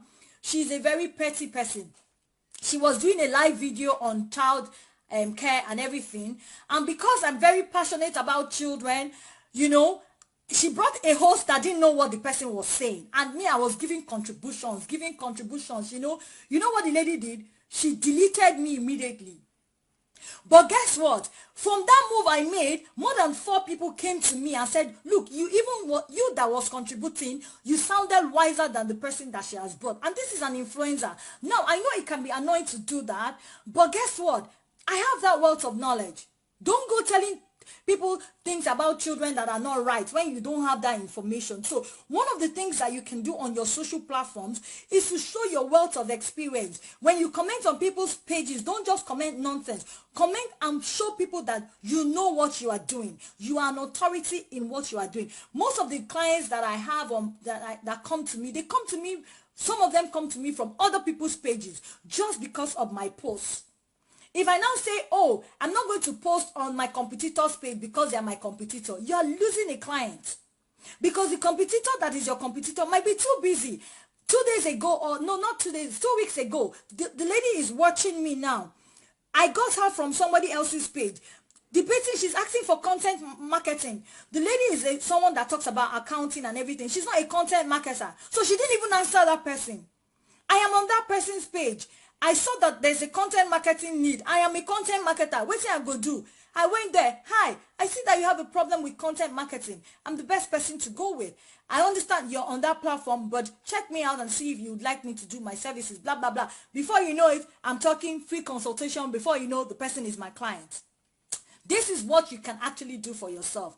Ebony said, it's not everyone that is blunt to speak on social media. Okay, guys, I understand that you might not have that power to speak, but it can be your writing. So there are different ways that you can do. If you're not speaking, you can be writing. If you're not writing, you can be doing like audios. You can do audios. So we don't need to see your face. But there is no excuse why you shouldn't be there. There is no excuse if you're a business person. And if you don't want to do it, do explainer videos. Then that will be, is it that you're going to pay someone to help you do your explainer videos, but show that you are an authority on those platforms.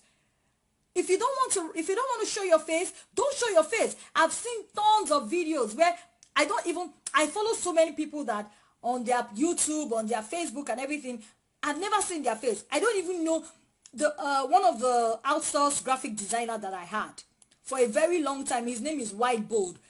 I never saw this guy's face. I didn't know who he was, how he was. He would just say White Bold, White Bold. And one day I said, you know what? I'm going to do a video call with you. Let me even see your face.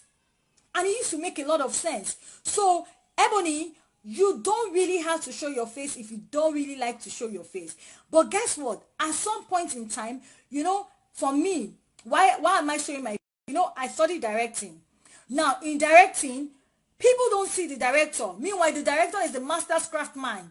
He's the director that tells the actor, do this, do that. He's the director that tells the people, this is where you go to. So everything that you see the actor doing is the director's idea. But guess what? They're praising the actor. They don't praise the director. You see? So for the longest, a lot of directors want to now say, you know what? How come they give the actors, and people only give the actors gifts. So they'll see Genevieve Energy, or maybe Tom Cruise, he's going away, they'll be giving him gifts. Meanwhile, it's the director that did all the work. So from then I said, you know what? I might as well show my face as well. So it's not only you, because the director can do everything. The director can, at least majority of the directors that know what they're doing, they know how to act.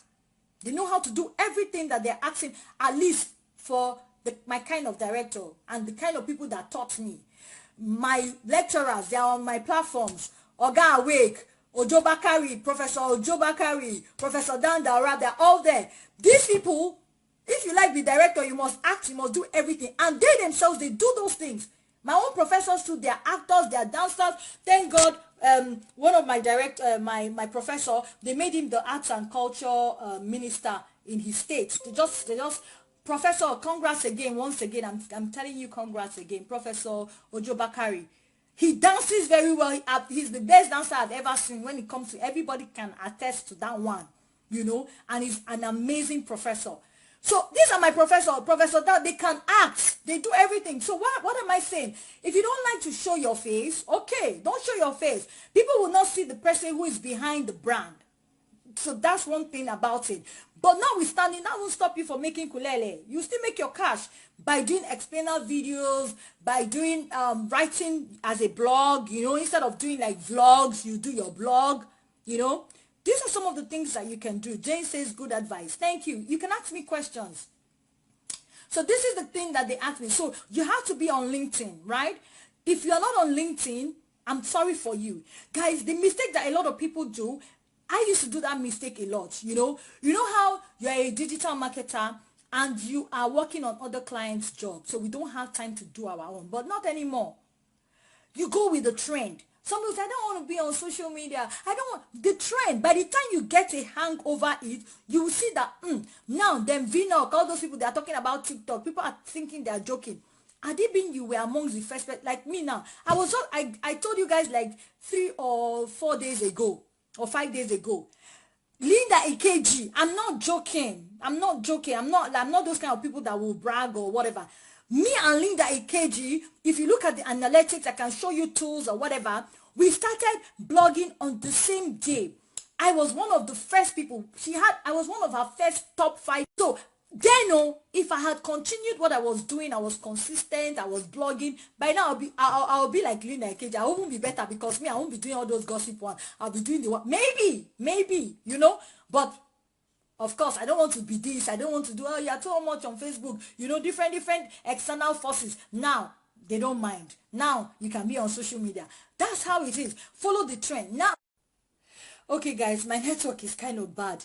You see, today I try to see, because normally I know when most of my clients are online. So I try to see how this time works on a Thursday. It's actually not the best of time to do videos, but it's fine. Okay, guys, so you want to follow the trend, you want to be on LinkedIn, you want to put yourself nicely.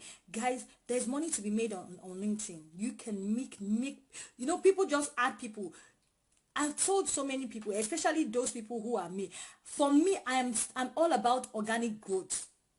When you are on all these platforms, it has to be intentional. Don't be on those platforms and you're not using them.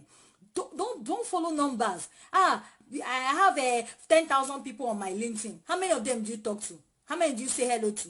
How many can you boast are your connect? When you are on LinkedIn, you are there to make money. You are not just there for jobs. It's not just for jobs. It's for connecting. It's for making money. It's for getting to the next level. If you're not using it well, then I'm sorry.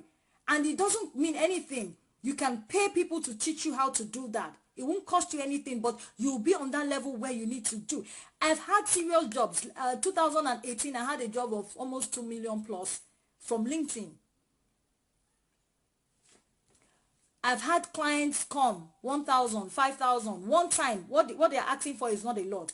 I've had a client call me, okay, you are in Paris.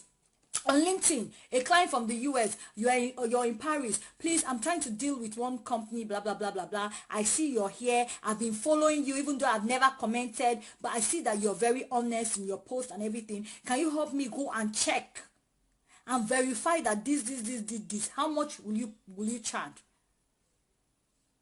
For me, I said, okay, don't worry, I'll do it. Oh, no. I checked everything. I helped the contact to negotiate everything, because that's one of my strengths. Even though they didn't send me a message, but I did it. Everything went well. The client gave me 1,500 USD. He's one of my clients on LinkedIn, and he has been recommending people to me. Anybody that wants to come to Paris, they'll say, Martina, somebody is coming. Which hotel would you recommend? Blah, blah, blah. I'm using it. It doesn't come every time. You see, this is the difference between that I need people to understand. As a freelancer, as a digital nomad, when you're doing it won't come every time, but when it comes good. And if you want it to come every time, it can come every time as well. If you want that for yourself, if that's what you want. But for me, so many reasons here and there will not make me be consistent. I have kids, I have this, I have that. So do you understand where I'm coming from? But you can sit down and decide, you know what, I'm going to make a living from just LinkedIn. You start putting word out there, start showing value. And some people come and say, okay, some people, not today, nobody sent me that message today, but I've had people tell me, oh, Martina, I don't know what to write. I don't know what to say. I'm not an expert. Guys, just take it from me right now. Everybody is an expert. I always ask this question, who certifies the certifier? The person that told you is an expert. Who made him an expert? Somebody, right? Another person. Who made the main original person that is an expert? That's the meaning of who certifies the certifier. Put it in your mind that you know something that somebody does not know. And in other words, That person that does not know that thing that you know becomes a potential client to you. If you put it like this, you will not one day second guess yourself or think that you're not good enough. Don't listen to people. Don't say, I've seen people that I had a lady, I told you guys this story. Now you guys follow my story. I had a lady that has 300 and something thousand followers. And I told you guys the story, even though I cannot remember the progression right now. But apparently she wanted to come to me for consultation. Let me go to her for consultation. And I got to her. By the time she wants to consult for me, I said consulting for her. She said, please, can you hire me? You meet people that they just copy things word for word, and then you sit down with them, they don't have substance, and you have more substance than they do. So don't be afraid. Whatever you know is already a wealth of information, whether you went to school or you did not go to school. So for those of you that didn't go to school, that don't have ACCA, it's only in Nigeria that I see a lot of people say, I must have ACCA, doctorate. They brag about it as if it's a problem. Guys, all the whole degrees that I have, plus master, plus everything, I wanted to do my PhD, but I decided, you know what, I'm not doing it again. Do you know why? All of those things, there's a level of exposure you will have. They will not matter anymore. Instead of you going to stay, you want to bag on PhD, go and do certification courses that are in line with the things that you like. Instead of me to go and do another master's, some people will brag, I have 2 masters. I have 10 PhDs. What are you using it for? Are you using it to do what? Is it bringing bills to you? They call you doctor, and so anybody can be doctor. See 20-year-old, 20, they call them doctors. This one, even they won't give you doctorate. There's a way you have that influence. People would give you the doctorate by force. Do you understand where I'm coming from? I'd rather do, like me now, as I'm a digital marketing strategist. Some of the things I do, I go on Udemy, I study things that are within my Disney. I do the Google certification, everything that is related. I don't have to go to university again, especially if you are in Africa. Your university degree, by the time you come out, you see that is bull. I don't want to even say the word. You will see that you are not able to use it. All of you that did, can you imagine? I did computer science in Nigeria. By the time I went to Malaysia, 7-year-olds, they were flogging me. I couldn't even do an Excel sheet. Some of you watching this video now, you are professionals, but you cannot use professional tools. You can't even use the basic things, even just basic Google. If I ask how many of you, all of you on this platform, how many of you can use Jamboards? How many of you can use Google Hangout? How many of you can use these things? They are things that those of you that brag that you have gone to school, these are things that come without your school. So when you look for a job and you cannot show this, people are looking at you that you're empty. So this is what all of those things. So it is exposure, the kind of people you hang out with, the kind of people that you listen to, the things that you're doing that actually gives you that education. It adds to it. And I'm not saying don't go to school, but I'm saying that's not what's most important. And what is bringing this topic? All those experts. Don't think that, oh, this person is an expert, I'm not an expert. Everybody is an expert. Stay in your lane. Stay in your lane. Look for your own customer. Like me now, I am an expert. Even though I don't like to use the word, I have my own customers. My customers are loyal to me. They feed me. They bring my food. You saw me appreciating them. They put the food on the table. So me that I don't have, there's none of my platforms that I have up to 10,000 likes. But I can guarantee you I make more money than the people that have 300,000 likes. Let's do the mathematics. If you are in Nigeria, you have 500,000 likes, right? And you have 200 people that came for your event at 5,000 naira. For starters, I'm not even in your level. 2 of my events alone is your whole money in euros. By the time I convert it. So when you come and you're trying to brag, oh, you know what, I have 300. And you know the funny thing, most of you in Africa, you judge people like that. You don't work with people that you should work with. You don't collaborate with people that you should collaborate with because of that low mentality. So you go to the person's Facebook page and then you look at you and say, oh, but I've literally had people tell me, but you don't, I'm a bigger influencer. I have 200,000, I have 36,000 people. You have only 6,000. Immediately you say that to me, I know that I can't work with you. That means that you are not even in my level to even understand what's happening. So these are don't let those things cajole you. So I'm not looking at, because of course me coming to you, I already know you more than you know me, right? So I look at you, you're doing your program for 5,000, you have 100 people, that's how much? Me, that's one person's customer, that's one of my customers. If I decide to take that money, bank it into my account, I'm already automatically richer than you are. So how will you now say because I have only one client and you have 200 clients, then you're better than me? How? I made more money than you did. So this is how you need to see things. And if you see things that way, it helps you to be open-minded. It helps you to be able to work with different kinds of people. It helps you to be able to be receptive to ideas. It helps you not to overlook or downgrade anybody. Anybody that has come to me, you know I like volume. So every customer is important. You can't just look at somebody and just say, hey, this person cannot speak English or this person cannot, so this person. You don't rule people out because that person might not buy from you, but will bring somebody to you. I've had people, I literally had someone that was fighting with me, and the person brought me clients.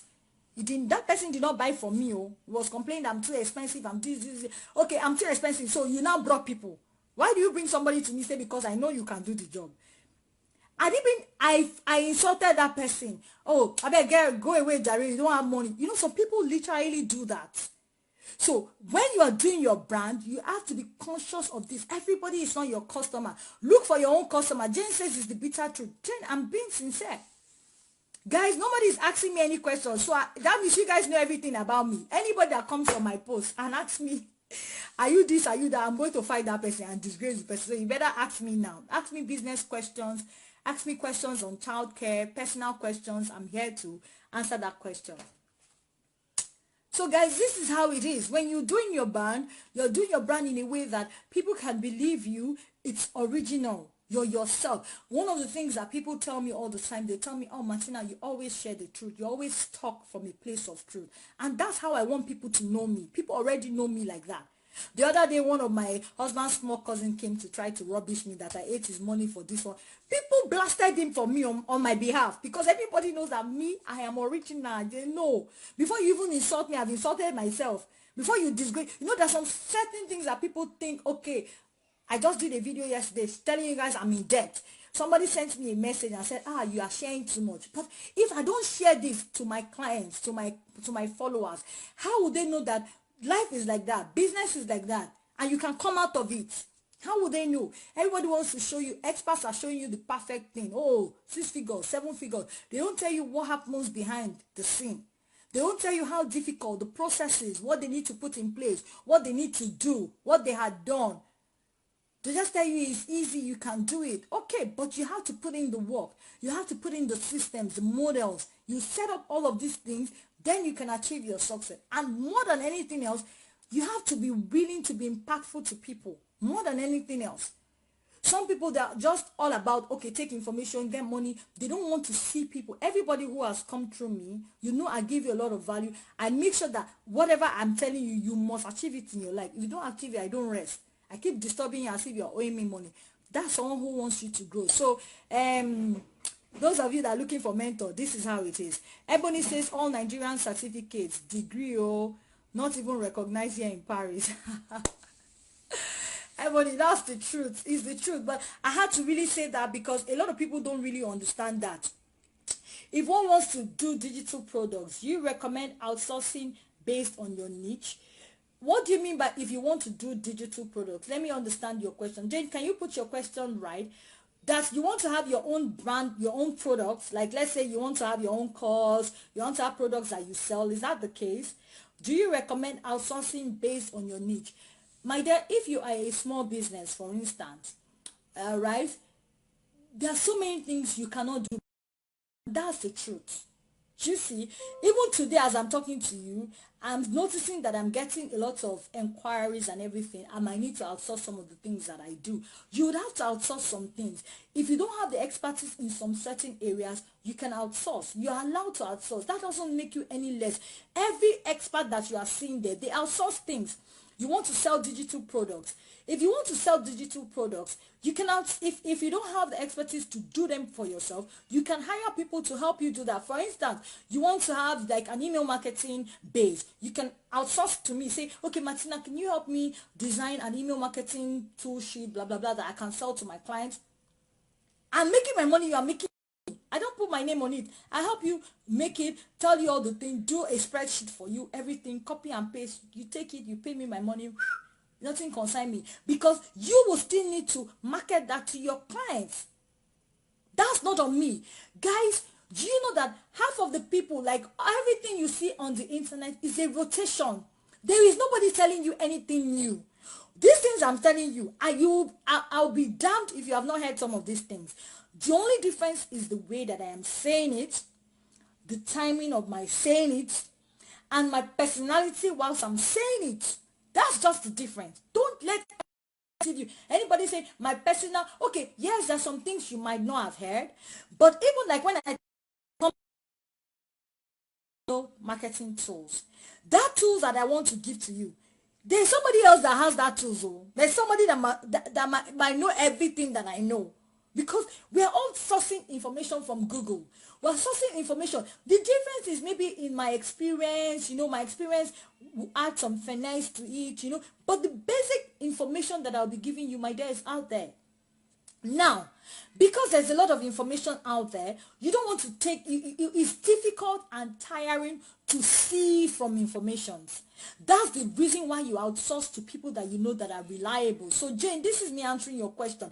It depends on what you want to achieve. After the video, I can talk more with you, and then I can help you scale through and strategize on how you can start doing your own digital brand product. But like I said to you, it's up to you. If you have the ability to do it by yourself, then do it by yourself. But whatever you do, my advice to you is start to create a portfolio, because you're going to use that for your media kits to people. Now, guys, in this 2020, there are so many things that clients have gone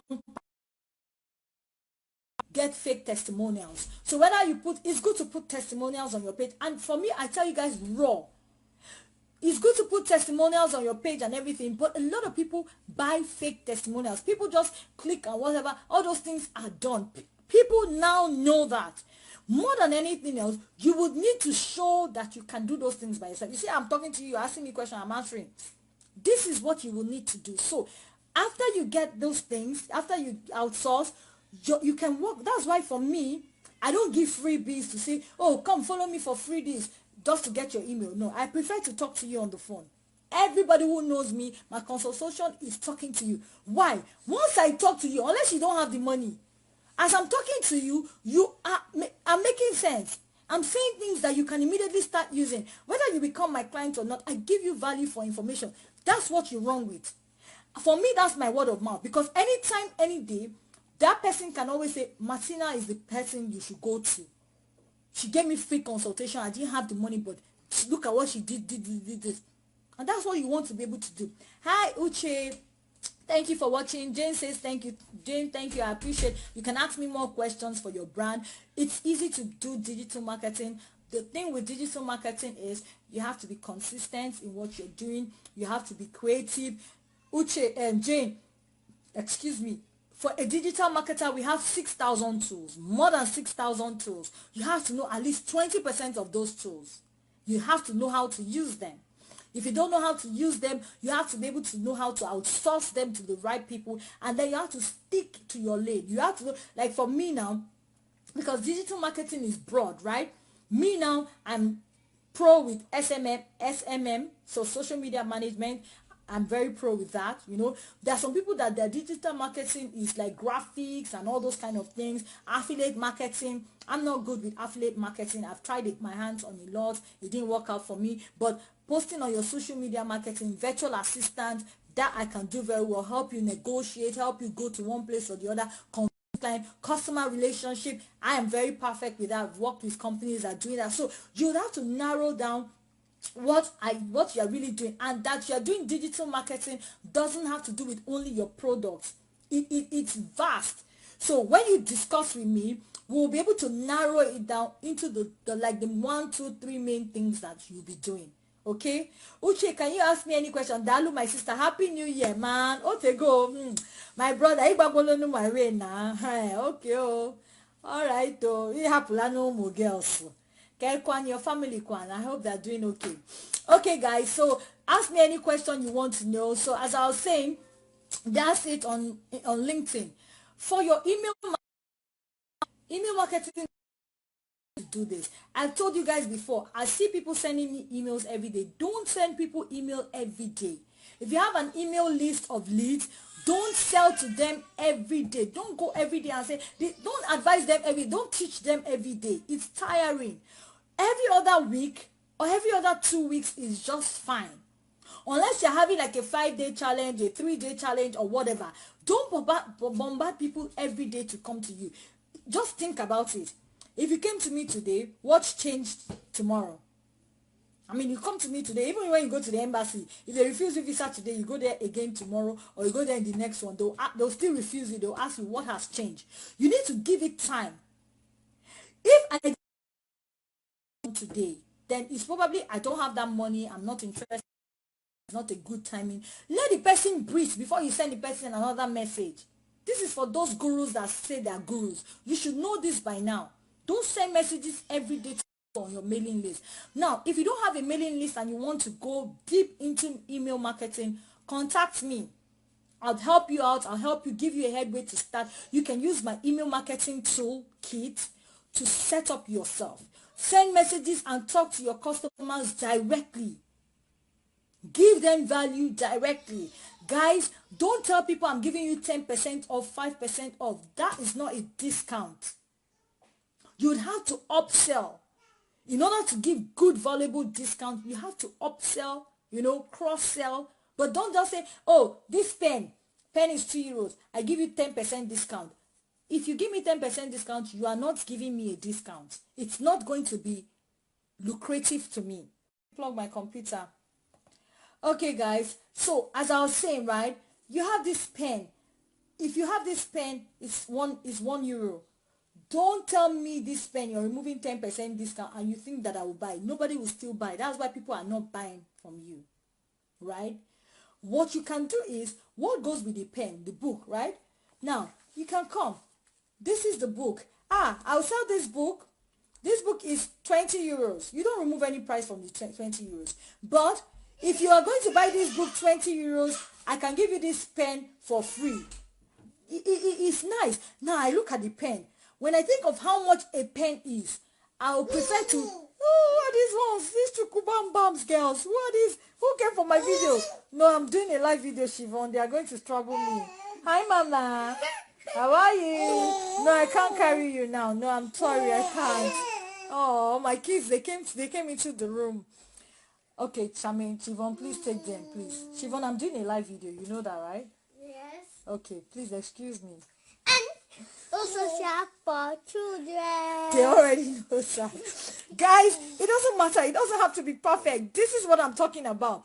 These children, they can bump into you. Does that mean I'm not giving you value because my children bumped into me? You see some people trying to hurt their children, trying to make everything. As much as I want to be professional, if it happens that they come in, did you see that CNN video? The guy was being interviewed and the small child ran into, and the wife went and dragged him. He brought, Siobhan, please hold on. Siobhan, okay, come, please. Just because I said it's okay does not mean you should leave them. Can you take them, please? You guys, Ajuwaya. Ale, find your square root. Baby A, baby A, baby Peanut and donut, find your square root. Bye-bye. Go to your room. Siobhan, please, can you take them? Thank you. Yeah, please take them. Thank you, and close the door. Okay, guys, so as I was saying, sorry, I got distracted for a minute. Okay, so, no.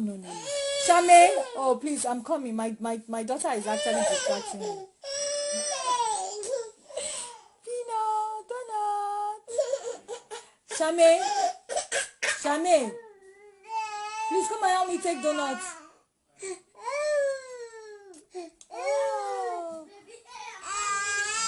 And please close the door, Siobhan. Thank you. See how you look like Odudu Calabar. No, but mine is my big sister because I cannot have mustache. Okay, thank you. People are watching my video. Please stop, Siobhan. Okay, guys. Okay, now she's pulling my hair. Oh, God. So, as I was saying, guys, this is some of the things. Siobhan, please close the door. Thank you. So, these are some of the, that's a way that you can upsell. Don't say, I'm giving this discount, then the discount is not worth it. give me value, upsell something, put a bundle of something, that will be very interesting. If I'm a mom and you're selling products for children, tie things that have to do with mom and Lex. Thank you for watching. Shola, thank you for watching. Shola, you haven't asked me any question. Jennifer, ask me questions. What are the questions? Show me donut. Oh, they've taken her out already. Oh, I'm sorry, they just took her out. Okay, don't worry, I'll do another video with them now.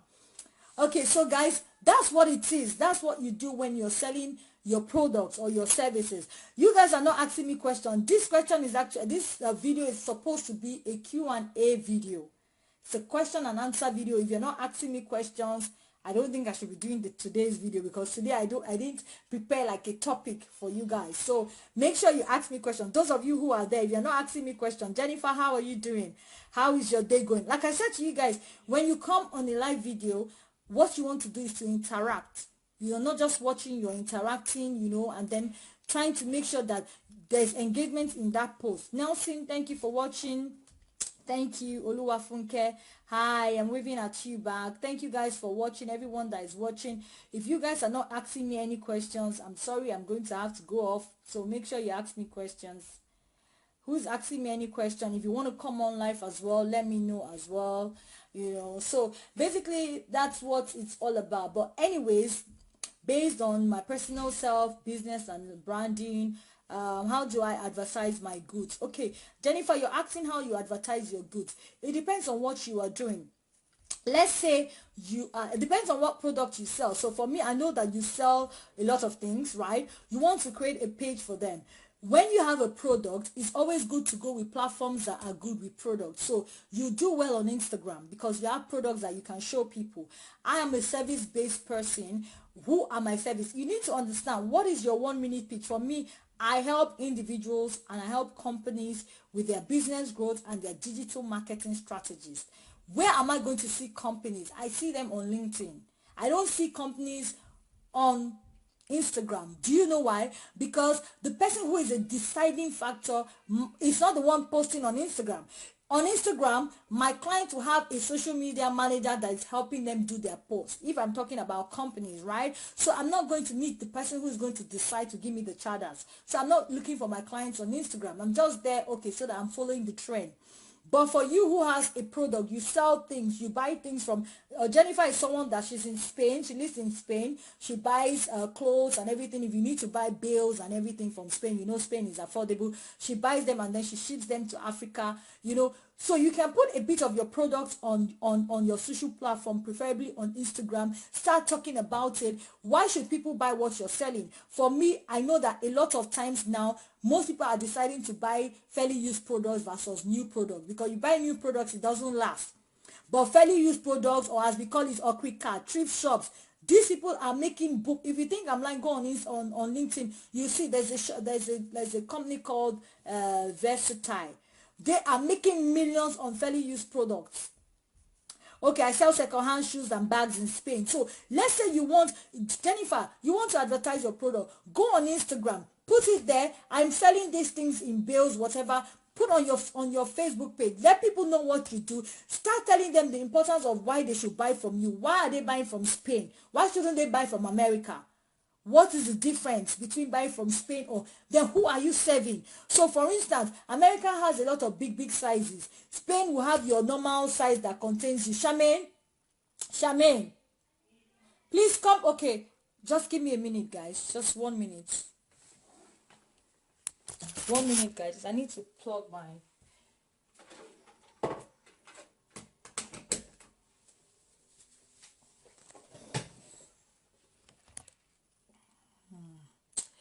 Guys, you see all the mishaps that happens when someone needs to do a video. The thing is, a lot of people want to do it all perfect, all smooth, all everything. But in reality, that's not how it happens. You see all those perfect videos, they've done it like 4, 5, 6, 7, 8, 9, 10 times. And then before you know it, it doesn't become an original video. You see, Let people be able to see the story. So if I am doing my video now and you are and you are on my page, you don't have an excuse why you shouldn't be on social platform. You can't say, I don't have like a correct camera. I don't have a this. I don't have a that. I'm shooting on my phone. I have the regular light, and then I'm powering that light with my computer and everything, And I'm doing that because my house is really little. I'm moving houses very soon, But for now, I'm in a little house, because I'm in the city, and even don't just even go there, because I know some people say, small house, how come? Small house, but it's expensive. But like what I'm saying, guys, like I was saying to you, you want to continue doing whatever you are doing. So as I'm saying to you, she is plus 1 year. Who is asking plus one? At Ebony, she's plus one. Ebony, did you ask a question? How old are you? Ebony, I am 37 years old, if you want to know outrightly. I'm 37. So how old do I look? I hope I don't look 40. I'm 37.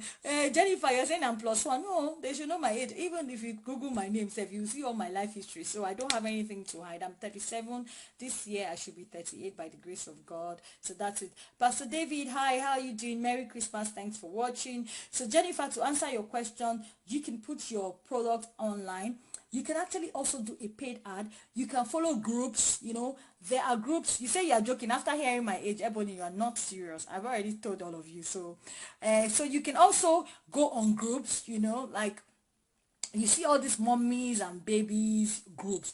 Go and join them. Start talking. A mother say, I'm looking for a dress for my child. I went to ShopRite, or I went to this, is 50. Encourage the mother to buy fairly used. Fairly used is okay. See, and even you don't even sell that kind of fairly used. Your fairly used is like factory rejects and all those, so they're still basically new, right? Discuss on those platforms. Why are you wasting your money? Like for me now, I told you guys, I did a giveaway of my children's clothes. I am not joking, guys. The clothes that I gave away, I am not exaggerating. They are worth more than 1,500 euros. Giveaway clothes. Do you know why? My babies couldn't wear them. They're new. And in Paris, everything is expensive. You buy something for a baby thing, you want to buy baby dress, 40 euros for one, 70 euros for one top, and I have to buy two. Now they are out of the hospital. They don't go out before they know it. They already outgrew it. If I had bought my fairly used, it's just that we don't want to start wearing fairly used for babies. But I'm telling you, like, you waste so many things versus so many things. So 1,500 euros just went down the drain, boom, just like that. But I'm happy that I was able to give out the clothes to people that really needed it. So for me, it wasn't a waste, because I was able to bless somebody's life. But just imagine if you didn't really have, So don't put that pressure of, I have to buy new clothes for my children. So Jennifer, you will be the right person to tell people, some people, and you go to those groups when you know that they are complaining. Don't just go and say, hey, yeah, or don't just go and badmouth somebody's product. I see people, business people, they'll say, that person is not good. No, don't badmouth anybody. Go there and show people that you are the professional that you are. Like me, I will never say, this person doesn't know what he's saying. Even if I know you don't know what you are saying, I will go there and show that I know what I'm saying, so that people can come to me. So Jennifer, I hope I answered your question. Paul, hi, thank you for watching. Ask me question is a Q&A section. Nobody's asking me anything. I want you guys to ask me questions, personal questions, business questions, childcare questions, and I'm happy to answer them. If you don't ask me, I would not be able to answer you guys. I have a lot of questions that people ask me generally on my page, but I wanted to do a live question and answer, so it's going to be on live. Are you also doing childcare? Okay, Jane, it seems like you're new on my page. Yes, let me tell you what I do. So I am a business consultant. I help businesses, individuals and business with their business growth, and I do digital marketing. But I am super duper passionate about children. That's why I have 4 children. I love children so much. So I have been working with children for more than 20 years. So I literally can breed children. So because of the love that I have for children, I started researching about them. I've had to stay with different children. I enjoy their gist. If you are, yes, I see that you're new, so that's why I'm explaining to you. Everybody who knows me know. So I do party hosting, anything, girl. I'm a hustler, so I do party hosting for children as an animator. I went to school for it, I had to go because here in France, You cannot touch anybody's child without taking an injection. There is a specific injection that a professional has to take to work with children. You have to do that. If you want to work with children of a certain age, you have to do a training for it. So I actually trained to work with children from the ages from 6 and above, but already, of course, from Africa, I started working with them. I've always been a children teacher at church, you know, so I work with children, so I understand how they work, how they store information in their cerebellum, and everything that has to do with them. Now, I have my pages, of course. I have my play and learning center in Nigeria. It's called Kizo Care, where we're teaching children alternative education. Make sure you bring your children to Kizo Care. I don't see anybody bringing their children. All these people who say there's no money, you go and be giving to people that are not empowering your children. Anyway, so I mean, I work with children. You can ask me any question that you want to when it relates to children. Francesca, ma belle, ça va? Il y en a quoi aujourd'hui? Moi, je viens pas. Ça va, ma belle? Tu déjà arrivé à Paris ou tu es au Afrique? Ça va? Ogu, how are you doing?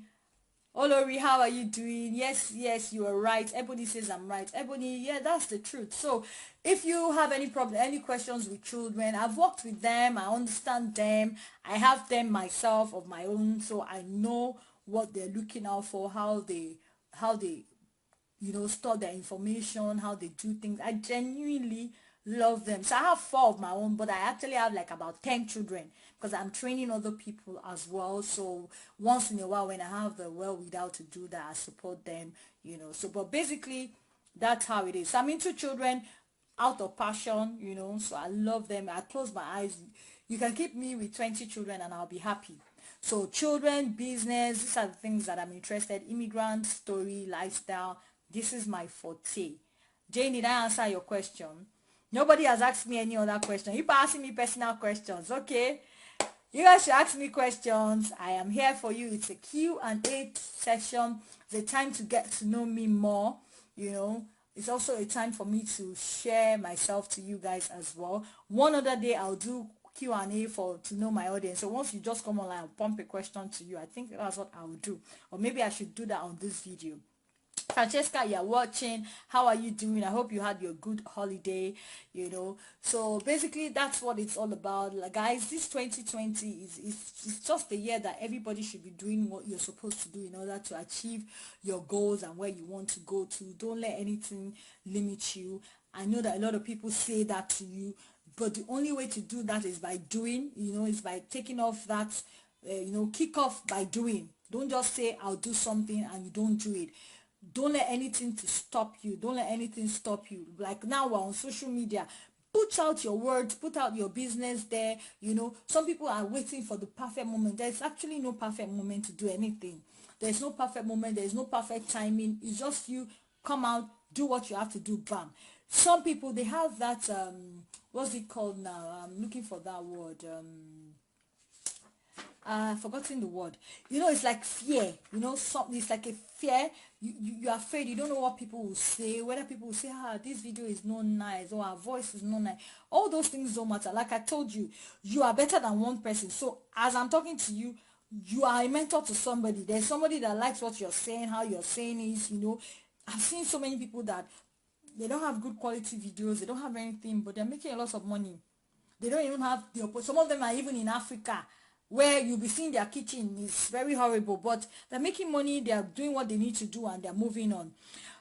Jennifer says, my 2-year-old selects food. Okay, your 2-year-old is selecting food. There are many reasons for it. So maybe you as well, you are a selective eater as well. Another thing is, when you are feeding 2-year-olds, you want to make it very fun for them. Don't make it very too serious. So what are they eating? Maybe, okay, give me an example of what your child likes to eat. If you want your child to be eating vegetables, you to eat it, make it very sweet. You know, most people don't know feeding time is a time to bond with your child. Some people just put the food on the table. Yeah, can I take your food? Eat your food. No, that's the best time to bond with your child. Even babies. I see people, they breastfeed the baby, they will just put their baby on their breast like this, and they'll be talking to their friend. Hey, Mama, catch it, wait. You are missing out on the best fundamental time to actually have a one-on-one with your child. You're feeding your baby, hi, you look nice, you're a blessing, you're a good child, you're eating fine, this food you're eating will make you healthy. Do you know that? Now, what is happening? That baby is storing all those words in the cerebellum. The baby will know all of these things. I'm telling you. So you have a 2-year-old, when he's eating, since he's an eat picker, he picks food. You want to eat your food at that time that the baby is eating. So encourage the baby to eat. I see a lot of mothers, they don't eat when their children are eating, and it's wrong. For me, I make it a habit to eat when my kids are eating, because I encourage them to eat that way. And the way you're doing it, so everything. Okay, I used to make that mistake because I don't like fish. My children also say they don't like fish. But now I'm correcting it now. I'm not having to eat fish because they need to eat fish. So I just force myself and eat the fish. Maybe I had to put one for myself versus, if it was chicken, I might put 2 for myself. Do you understand where I'm coming from? So you want to sit down with your child and eat with your child. Introduce different food, and don't just bombard your child with all the food. Try it one at a time.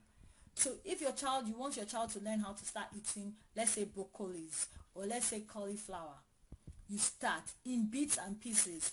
If he doesn't eat it raw like that, you try blending it. If the child doesn't eat it blended, you try adding it with something. You just try different variations till you get it. That is how it is. And then you explain to your child the importance of eating those things. So many times people are not communicating with their children. You see, they just do, eat your food. You don't want to eat it, keep it now. Or you leave your children to the housemaid to feed them. No. There are few moments that are very important for you as a parent. One of those moments is when you guys are eating. Try as much as possible. If you're a working parent, I do understand that, right? But most of the time as parents, that's when you want to talk, because that's the opportunity you have to be with your kids. So sit with your child, introduce it once at a time, and then probably eat what that child is eating. Like my own babies, they are 1 year old, they eat everything because they see us eating everything. In fact, these days now, as I speak to you today, they've not eaten their baby food. These days when I give them, they remove it from their mouth because they see everybody eating. So they want to sit on the dining, they want to have their own cutlery because they see us doing that way. So now we give them their own, we put it in their own plates, and they make a mess. Now sometimes parents don't want to clean up the mess. That's why they will stick to the baby's food and everything. But hey, that's the joy of parenting. Instead get all those kind of mats or make them eat. So for me, sometimes I'm lazy, I let my children eat on the foil paper. Guys, I'm being real here. These are how you can work smart as a parent. Sometimes I don't use my plate because I know that if I send Charmaine to go and wash the plate, she'll start whining sometimes, but she's actually a very helpful child. So I say, you know what, guys, we're eating our chips or whatever on foil paper. We put the foil paper, we all sit on the dining. When everybody finishes, everybody can make a mess. The babies still have their own foil paper. When we finish, we just take up that foil paper and clean up only that area. There's no plate to wash. My water is not wasted. My dish liquid is not wasted. And that's it. Laziness out of the way. So these are some of the things that you can do. Eat with your child. Introduce things step by step to them. Any other questions? Please ask me questions. Peace, you're watching. Hi, how are you doing? We're doing a Q&A. Getting to know me better. Asking questions. Meanwhile, Jennifer, Peace actually knows you, right? Peace. You know Jennifer, right? She's online as well. So this is somebody that knows me. Okay, so who again? Hola Bibaba. Hey, the latest Oko in town. Ça va, tout va bien? Your wedding was this my brother, you are a showstopper. Lagos, they heard it for your wedding. Almost see your cloth, everything. You too much. Congratulations. May God bless your union again officially. The meanest Owo International. I salute you, You're watching. Fumi, you're watching. Nazim, thank you for watching. Guys, ask me questions. Q&A time to know me personally. Ask me questions about business. Ask me questions about childcare. I would answer you. I have another 10 minutes to be with you guys. If you don't ask me anything, I would just end the video. But if you ask me, and I'll continue to have that time with you guys. I don't like it when people just watch and they're not saying anything. Like I said to you guys, if you are not helping me out by having a chat with me, you are not being nice. When you're on my platform, don't just look at me. Have a conversation with me. When you're looking at me, it's like you're monitoring me. Have a conversation. Say hello. Ask me questions. Hi. That brings about the engagement that is needed. But if you're just going to come and snoop and then go, it's not really, really nice, you know. Social media is for socializing, so let's use it right. Who's asking me any questions? She's my sister. Yes, I know her. Okay, now, so small words. Peace. You know why I'm saying that, right? So at least they're in good hands, right? Okay, so Jennifer is my friend. She has been one of my meanest people, you know. So, okay, guys, you know, so say, wow, you know Peace. Yes, I do. I know her. She's my client, my sweetest client. Okay. So guys, if you're not asking me any questions, I will go off. I was thinking a lot of people will ask me business questions, considering that this is the beginning of the year. Most of the times as consultants, we collect consultation fee for things, right? So this is an opportunity to ask me personal things that you need to move to your next level. If you're not using this opportunity, it doesn't come all the time. So please ask me questions. You have 5 more minutes before I go offline. But how are you guys generally? I'm asking you guys question. What are your plans for 2020? Who's going to be doing more videos? How are you planning to move your brand or your business to the next level? You can comment below, you know, and then we can have a conversation. But if you're not asking me anything, I might just as well go offline. Guys, I promised you guys I'll be doing these videos every day, so you'll be seeing more of my face. So if you're not ready to talk to me now, I'm sorry, but I actually be coming online every day because it's what I want to do. I want to make sure that I'm consistent in doing that. Okay, so if you don't have any questions for me, I only had like only 5 questions. That's not nice, guys. I was thinking you asked me so many questions. When is my email now? Everybody will come to my inbox and be asking me questions. Now, guys, even if you don't want to ask me something pertaining to your business, just ask me random questions that you know that you can style, use it for yourself. You know, because that's another thing. A lot of people don't want to get up personal. They don't want people to copy what they are doing and all those kind of things, which I understand.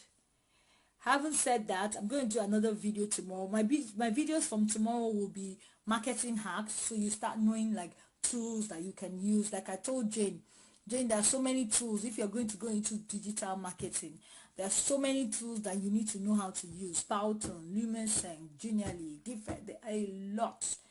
And you don't have to use everything, but you need to know them, because your customers can, or your clients can ask you for anything. Yesterday I was on my freelance page, you know. Let me just give you an example of, let me show you guys an example of what people ask for. Okay, so you know, I do my okay, let me just give you an example. So someone says, we need an outbound call center fluent in English in making calls to the UK, right? Working time should be Europe time, blah, blah, blah, blah, blah. This is like an example. Client's budget, 320 USD. I'm just giving you an example. Another one, let's go to another one. Let me see another client. So it's that one. I already applied for that one. So I'm just giving you an example, right, guys? This one says, I need, okay, it's the same one. It's the same one. Hold on.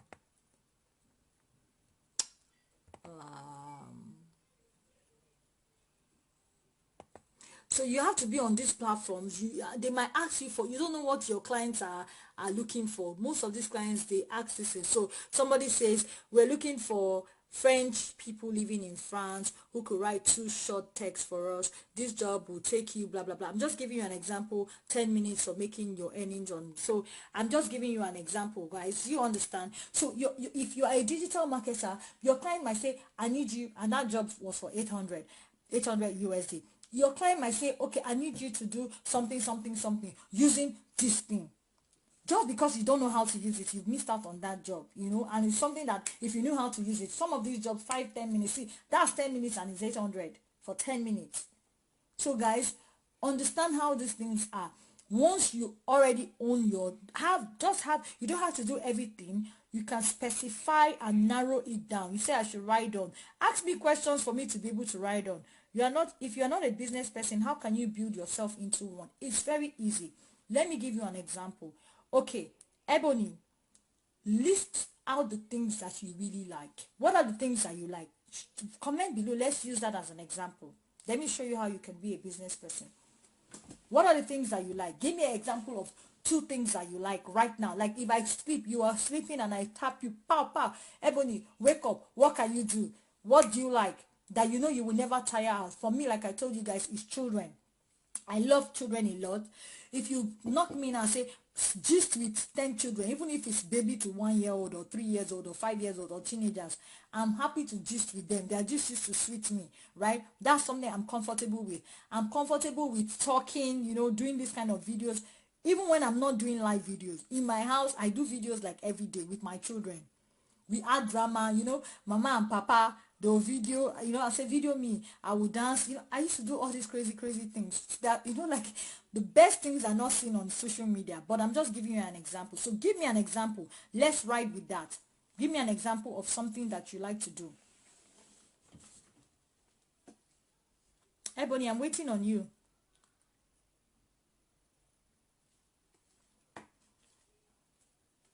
I think the network is really bad. If you or let me give you an example, but I would have loved to be specific. So let's say for me now that likes children, right? How do I make it? How do I turn it into business? This is my passion. This is something that I like. How you can turn it to business is right now I start talking to people about children already. Like when I see, okay, so normally because people already know me that I like children. When I see, I've told you people how I quarreled with my friend Jacinta because she did not allow me to kiss her child. I didn't talk to her for 4 years or 5 years just to give her child a kiss. I wanted to kiss her child and she said, please don't kiss my child before you give my child cough. I took that personally, you know. I said, me, give your child cough. Me that love children. I stopped talking to her. I don't know. I like everything. You can't like everything. You have to narrow down. You might like everything, but there's what is the topmost one. Something must come in one. I'm just giving you my own. Me too. I like everything. I like business. I like technology. I like everything. But I can still narrow down to children, business, and travels, arts and culture. These are the 3 things that I know are topmost on my brain. I like politics too. I've tried it before, but topmost, like where is your strongest one? The one that you know that even if you don't make money and they say do it, do it. So what would that be? But as I was saying, I'm giving you an example with children. Now, people know I like children. How do I turn it to business? First of all, I start by giving value. I see somebody maybe beating the child. I say, don't beat your child. It's not nice. Your child will not listen. Why don't you talk to your child? Blah, blah, blah, blah, blah. Do you understand? I start to give the person value because I've worked with children and I know how they behave. Because children are drawn to me, I also don't talk to the parents. I talk to the children directly. So that parent will start seeing that, I have parents that literally use me to scare their children. They'll just say, I'll go and tell mommy princess or whatever. You understand? Because people call me princess, right? So I start talking to the children. People start to get to know that, this person is very good, oh, right? How I play with children. They will not come here, princess, can you help me do this? Can my children stay with you? Can you help me talk to my child? You can, then you monetize it. Me, I love to play with children a lot.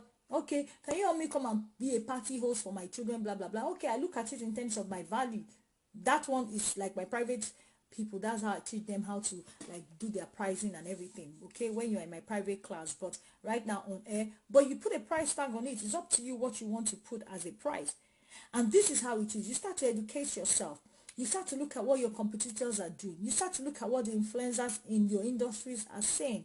Start looking at the industry news. Start saying, what certification do I need? What can I do to improve myself in this field so that I can be an authority, or I can be an authority in that aspect?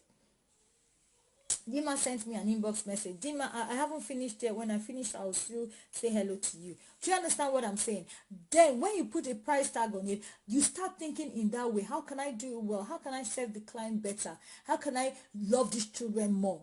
You see, for me, because I love children, there are some kind of things that I cannot even imagine. That's why when people write things on their page and it's about children, the way I used to comment there, you say, why didn't you go and write your own post? If they can literally say that to me, they will, because my own comment will be so long. You know, sometimes I want to even pay people money to go and do something bad to those people and all those kind of things. People will be able to see through you. But the thing is, you not be able to monetize what you're doing. So using children as an example, I monetize it because I'm able to play with them. But in order for people to leave their children with me, they need to see that it's not just for me to say I love children. So that's why I went to take the course as an animatress, because the animatress is the person that plays with the children, to understand how do you work with children, how do they think, what comes to their mind, how do you play with them, how do you persuade them to do the things that they need to do. Now I already have that. All I need to do is to use them, you know. Like today my children were bargaining something with me. My daughter came, she said she was holding this pen, because I have two of this pen, you know, like this is one and this is the extra one. So Cuckoo came to me, Siobhan, and said, "Hey mommy, you know what, I want to do a quick quote with you." I don't know, they heard it from Donald Trump. Quick pro. I don't know how to pronounce the word, but they know how to say quick pro. She said, "Mommy, I want to do a quick pro."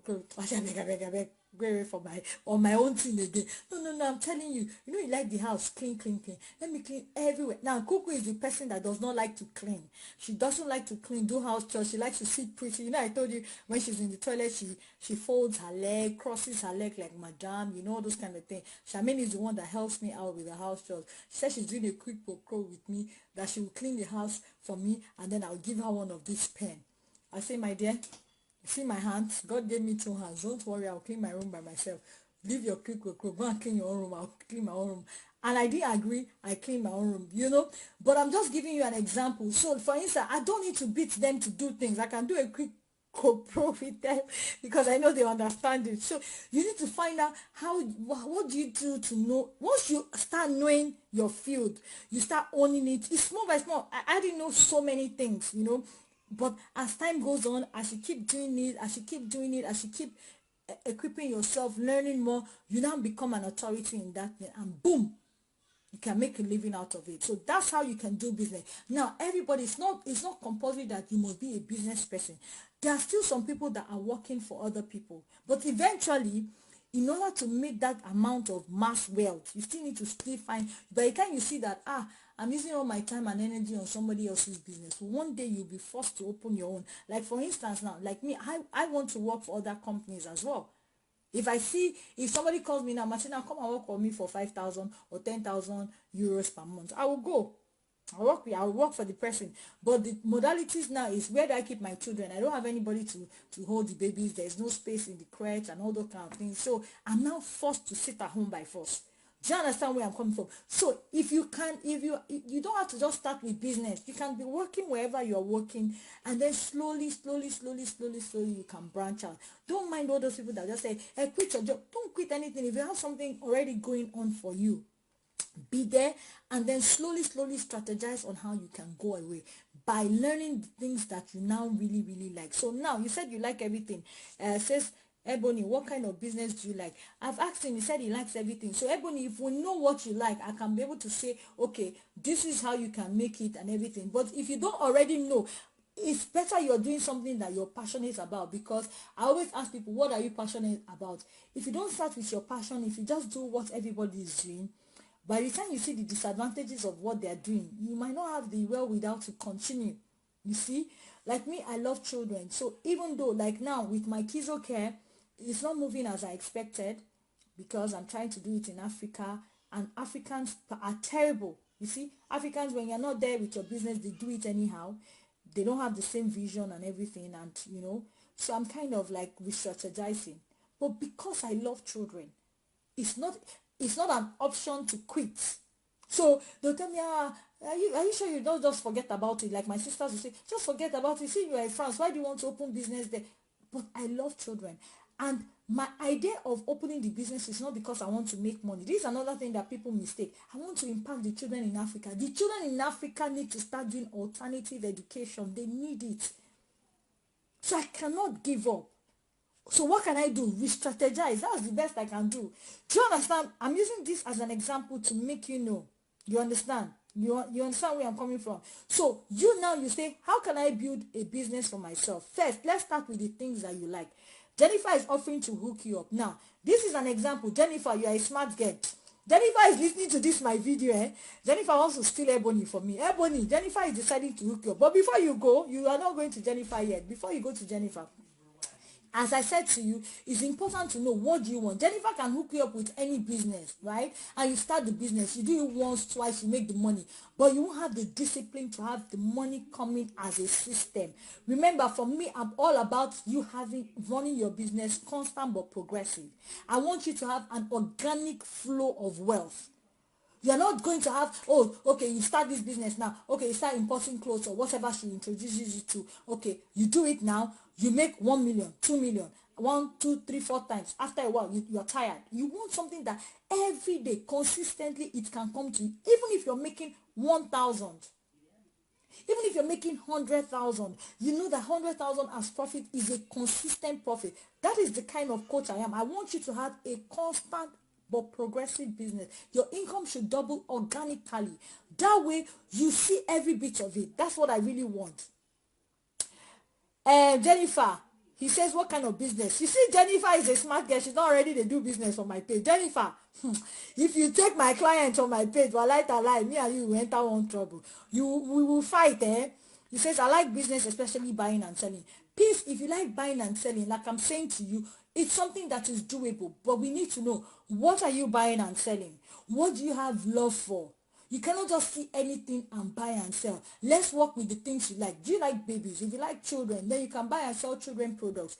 If you like gadgets, I'm someone that I love to have phones, I love to have computers, then you can do buying and selling of gadgets. If you say, you know what, I just like to read and write, you can do buying and selling of office supplies. You see how it is? You understand where I'm coming from? You can do buying and selling of office supplies and all those kind of things. Don't just say buying and selling. Buying and selling, narrow it down to the things that you are passionate about. Once you narrow it to the things you are passionate about, more than anything else, Africans don't do this. Build a structure around it. Build a structure around it. If you don't build the foundation well, this is why so many Nigerians, so many Africans, they start up a business.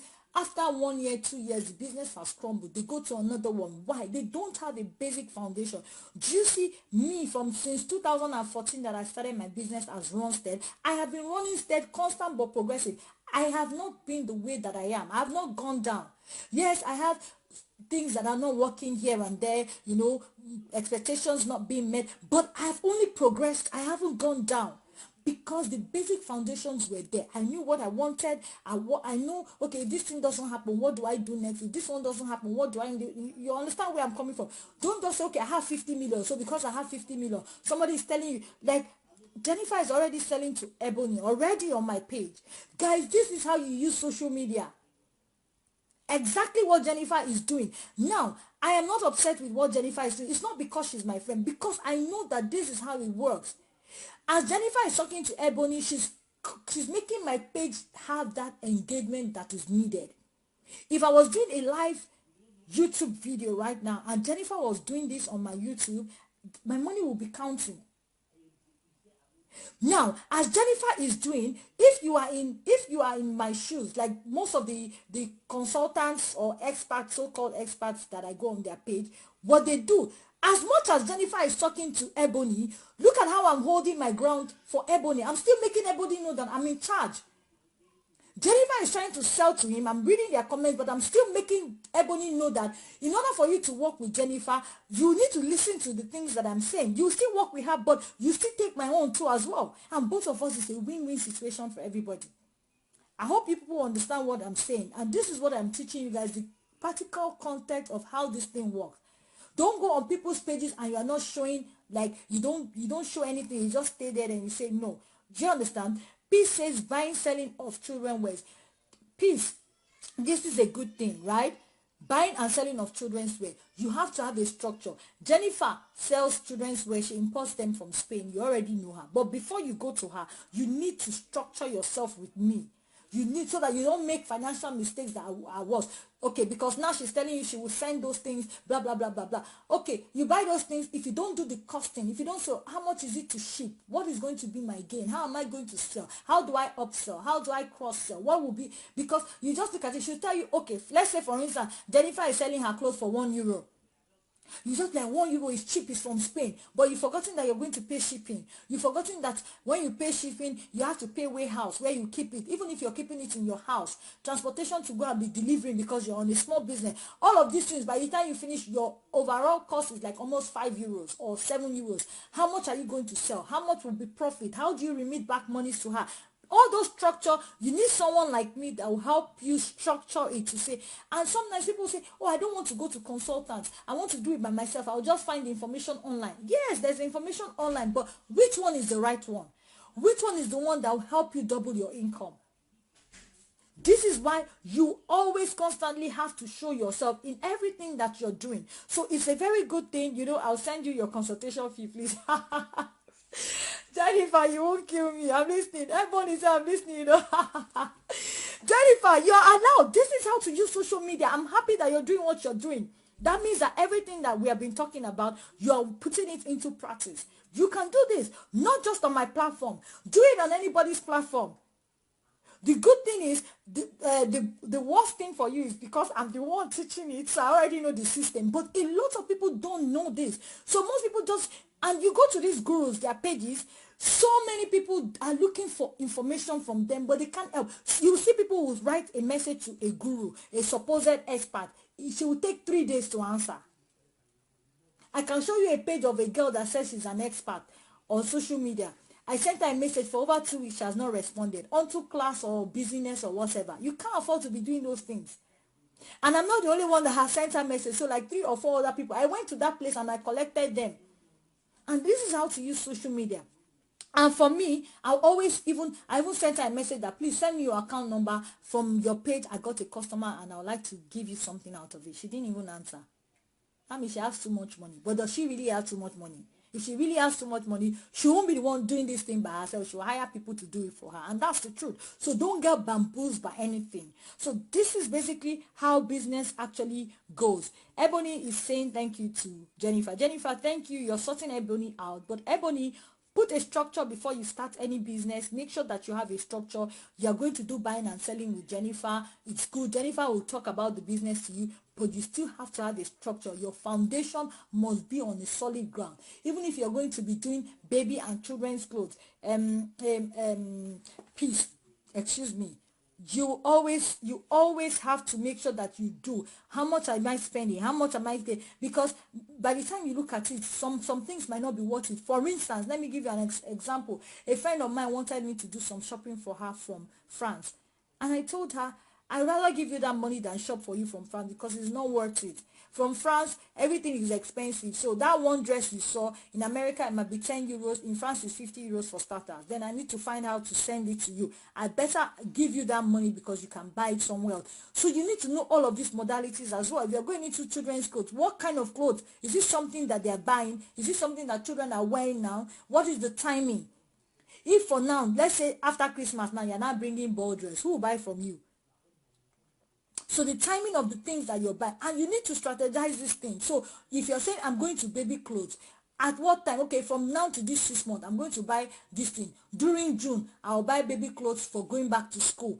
And I'll buy their socks, this one. So that will be the stock you carry at that time. November, December. Once it's November, you start selling ball dresses. So it's not that from January or February, you're now importing ball dresses. Nobody will buy ball dresses from you in February. We've not eaten, you're talking of buying ball gown. Then it will not make sense to parents. You will now be saying, my friends, they don't want to patronize you. Patronize you for what? Where is the girl wearing the ball dress in February? Do you understand where I'm coming from? This is how to actually do this, to sell your product. What did Jennifer says? Okay, I can send Zara stuff to you. Okay, somebody wants Zara. Does somebody want Zara? Okay. Since we have Zara here, because Zara clothes, shoes, and bags are made in Spain. Zara is expensive in France. Not just Zara. Buying clothes, although if you want high-end kind of clothes, shoes, and all those kind of things, there are where you can buy them in France for cheap, but just regular everyday. Of course, Spain is better to buy for Zara, but there are still some things, all of you know that France is like the hub for fashion, you understand. There's still some things that you can buy here. There are places we have personal shopper. Francesca is a personal shopper I told you already, if you want the best things in the whole world, she's the one person that can also get that for you as well. So you have Jennifer, you have Francesca. I have so many business people on my pages as well, and I'll make sure that I promote them, because once they progress, I also progress. And if you are a consultant, if you are an expert, you're watching the video, this is how to work. Don't just think you are working by yourself alone. Work on your own. You don't make any more, you don't make much money, you don't go far. Okay, so I'm doing this video. If Ebony goes to if he ever buys things from Jennifer, I already have Jennifer as my word of mouth. Jennifer will be able to say, oh, it was from Martina's page that I got this client. If I want to hustle Jennifer for my commission, I can hustle her for her to give me commission, so I make a passive income from there without me stressing myself, because Jennifer is doing the talking. And that doesn't even stop anything. Plus, both of them are giving me engagement on my page, as you would understand. It says, I love to do phone business. Phone business is also good as well. Ebony, after we finish talking on the live video, you can come to the back and I will talk to you very well. I'll help you strategize, plan, and then you can launch your business. This is something that is what I do. I'll be able to help you do that. Anyways, guys, if you have not started using your email marketing, you need to start using them. There are different strategies to use them. If you want to actually learn how to use them, you can join my WhatsApp group. It's a private group. I'll teach you how to use email marketing. What are the ways to use the marketing? How do you tell the stories? What do you write? Your topic, your headline. How do you write it so that people can click on it, open it? When is the right time to sell to your customer? After giving value, how do you sell to them?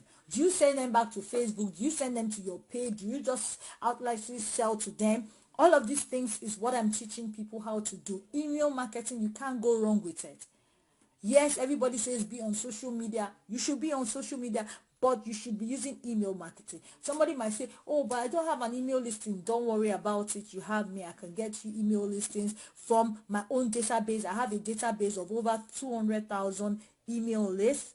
Okay, all I need to do is introduce you to my people where it concerns you. Like you already know, I've been on social media for a long time to be able to garner those lists. Okay, so send your messages out to people. You don't have to have 50,000 people or 500,000. Don't let my digits scare you.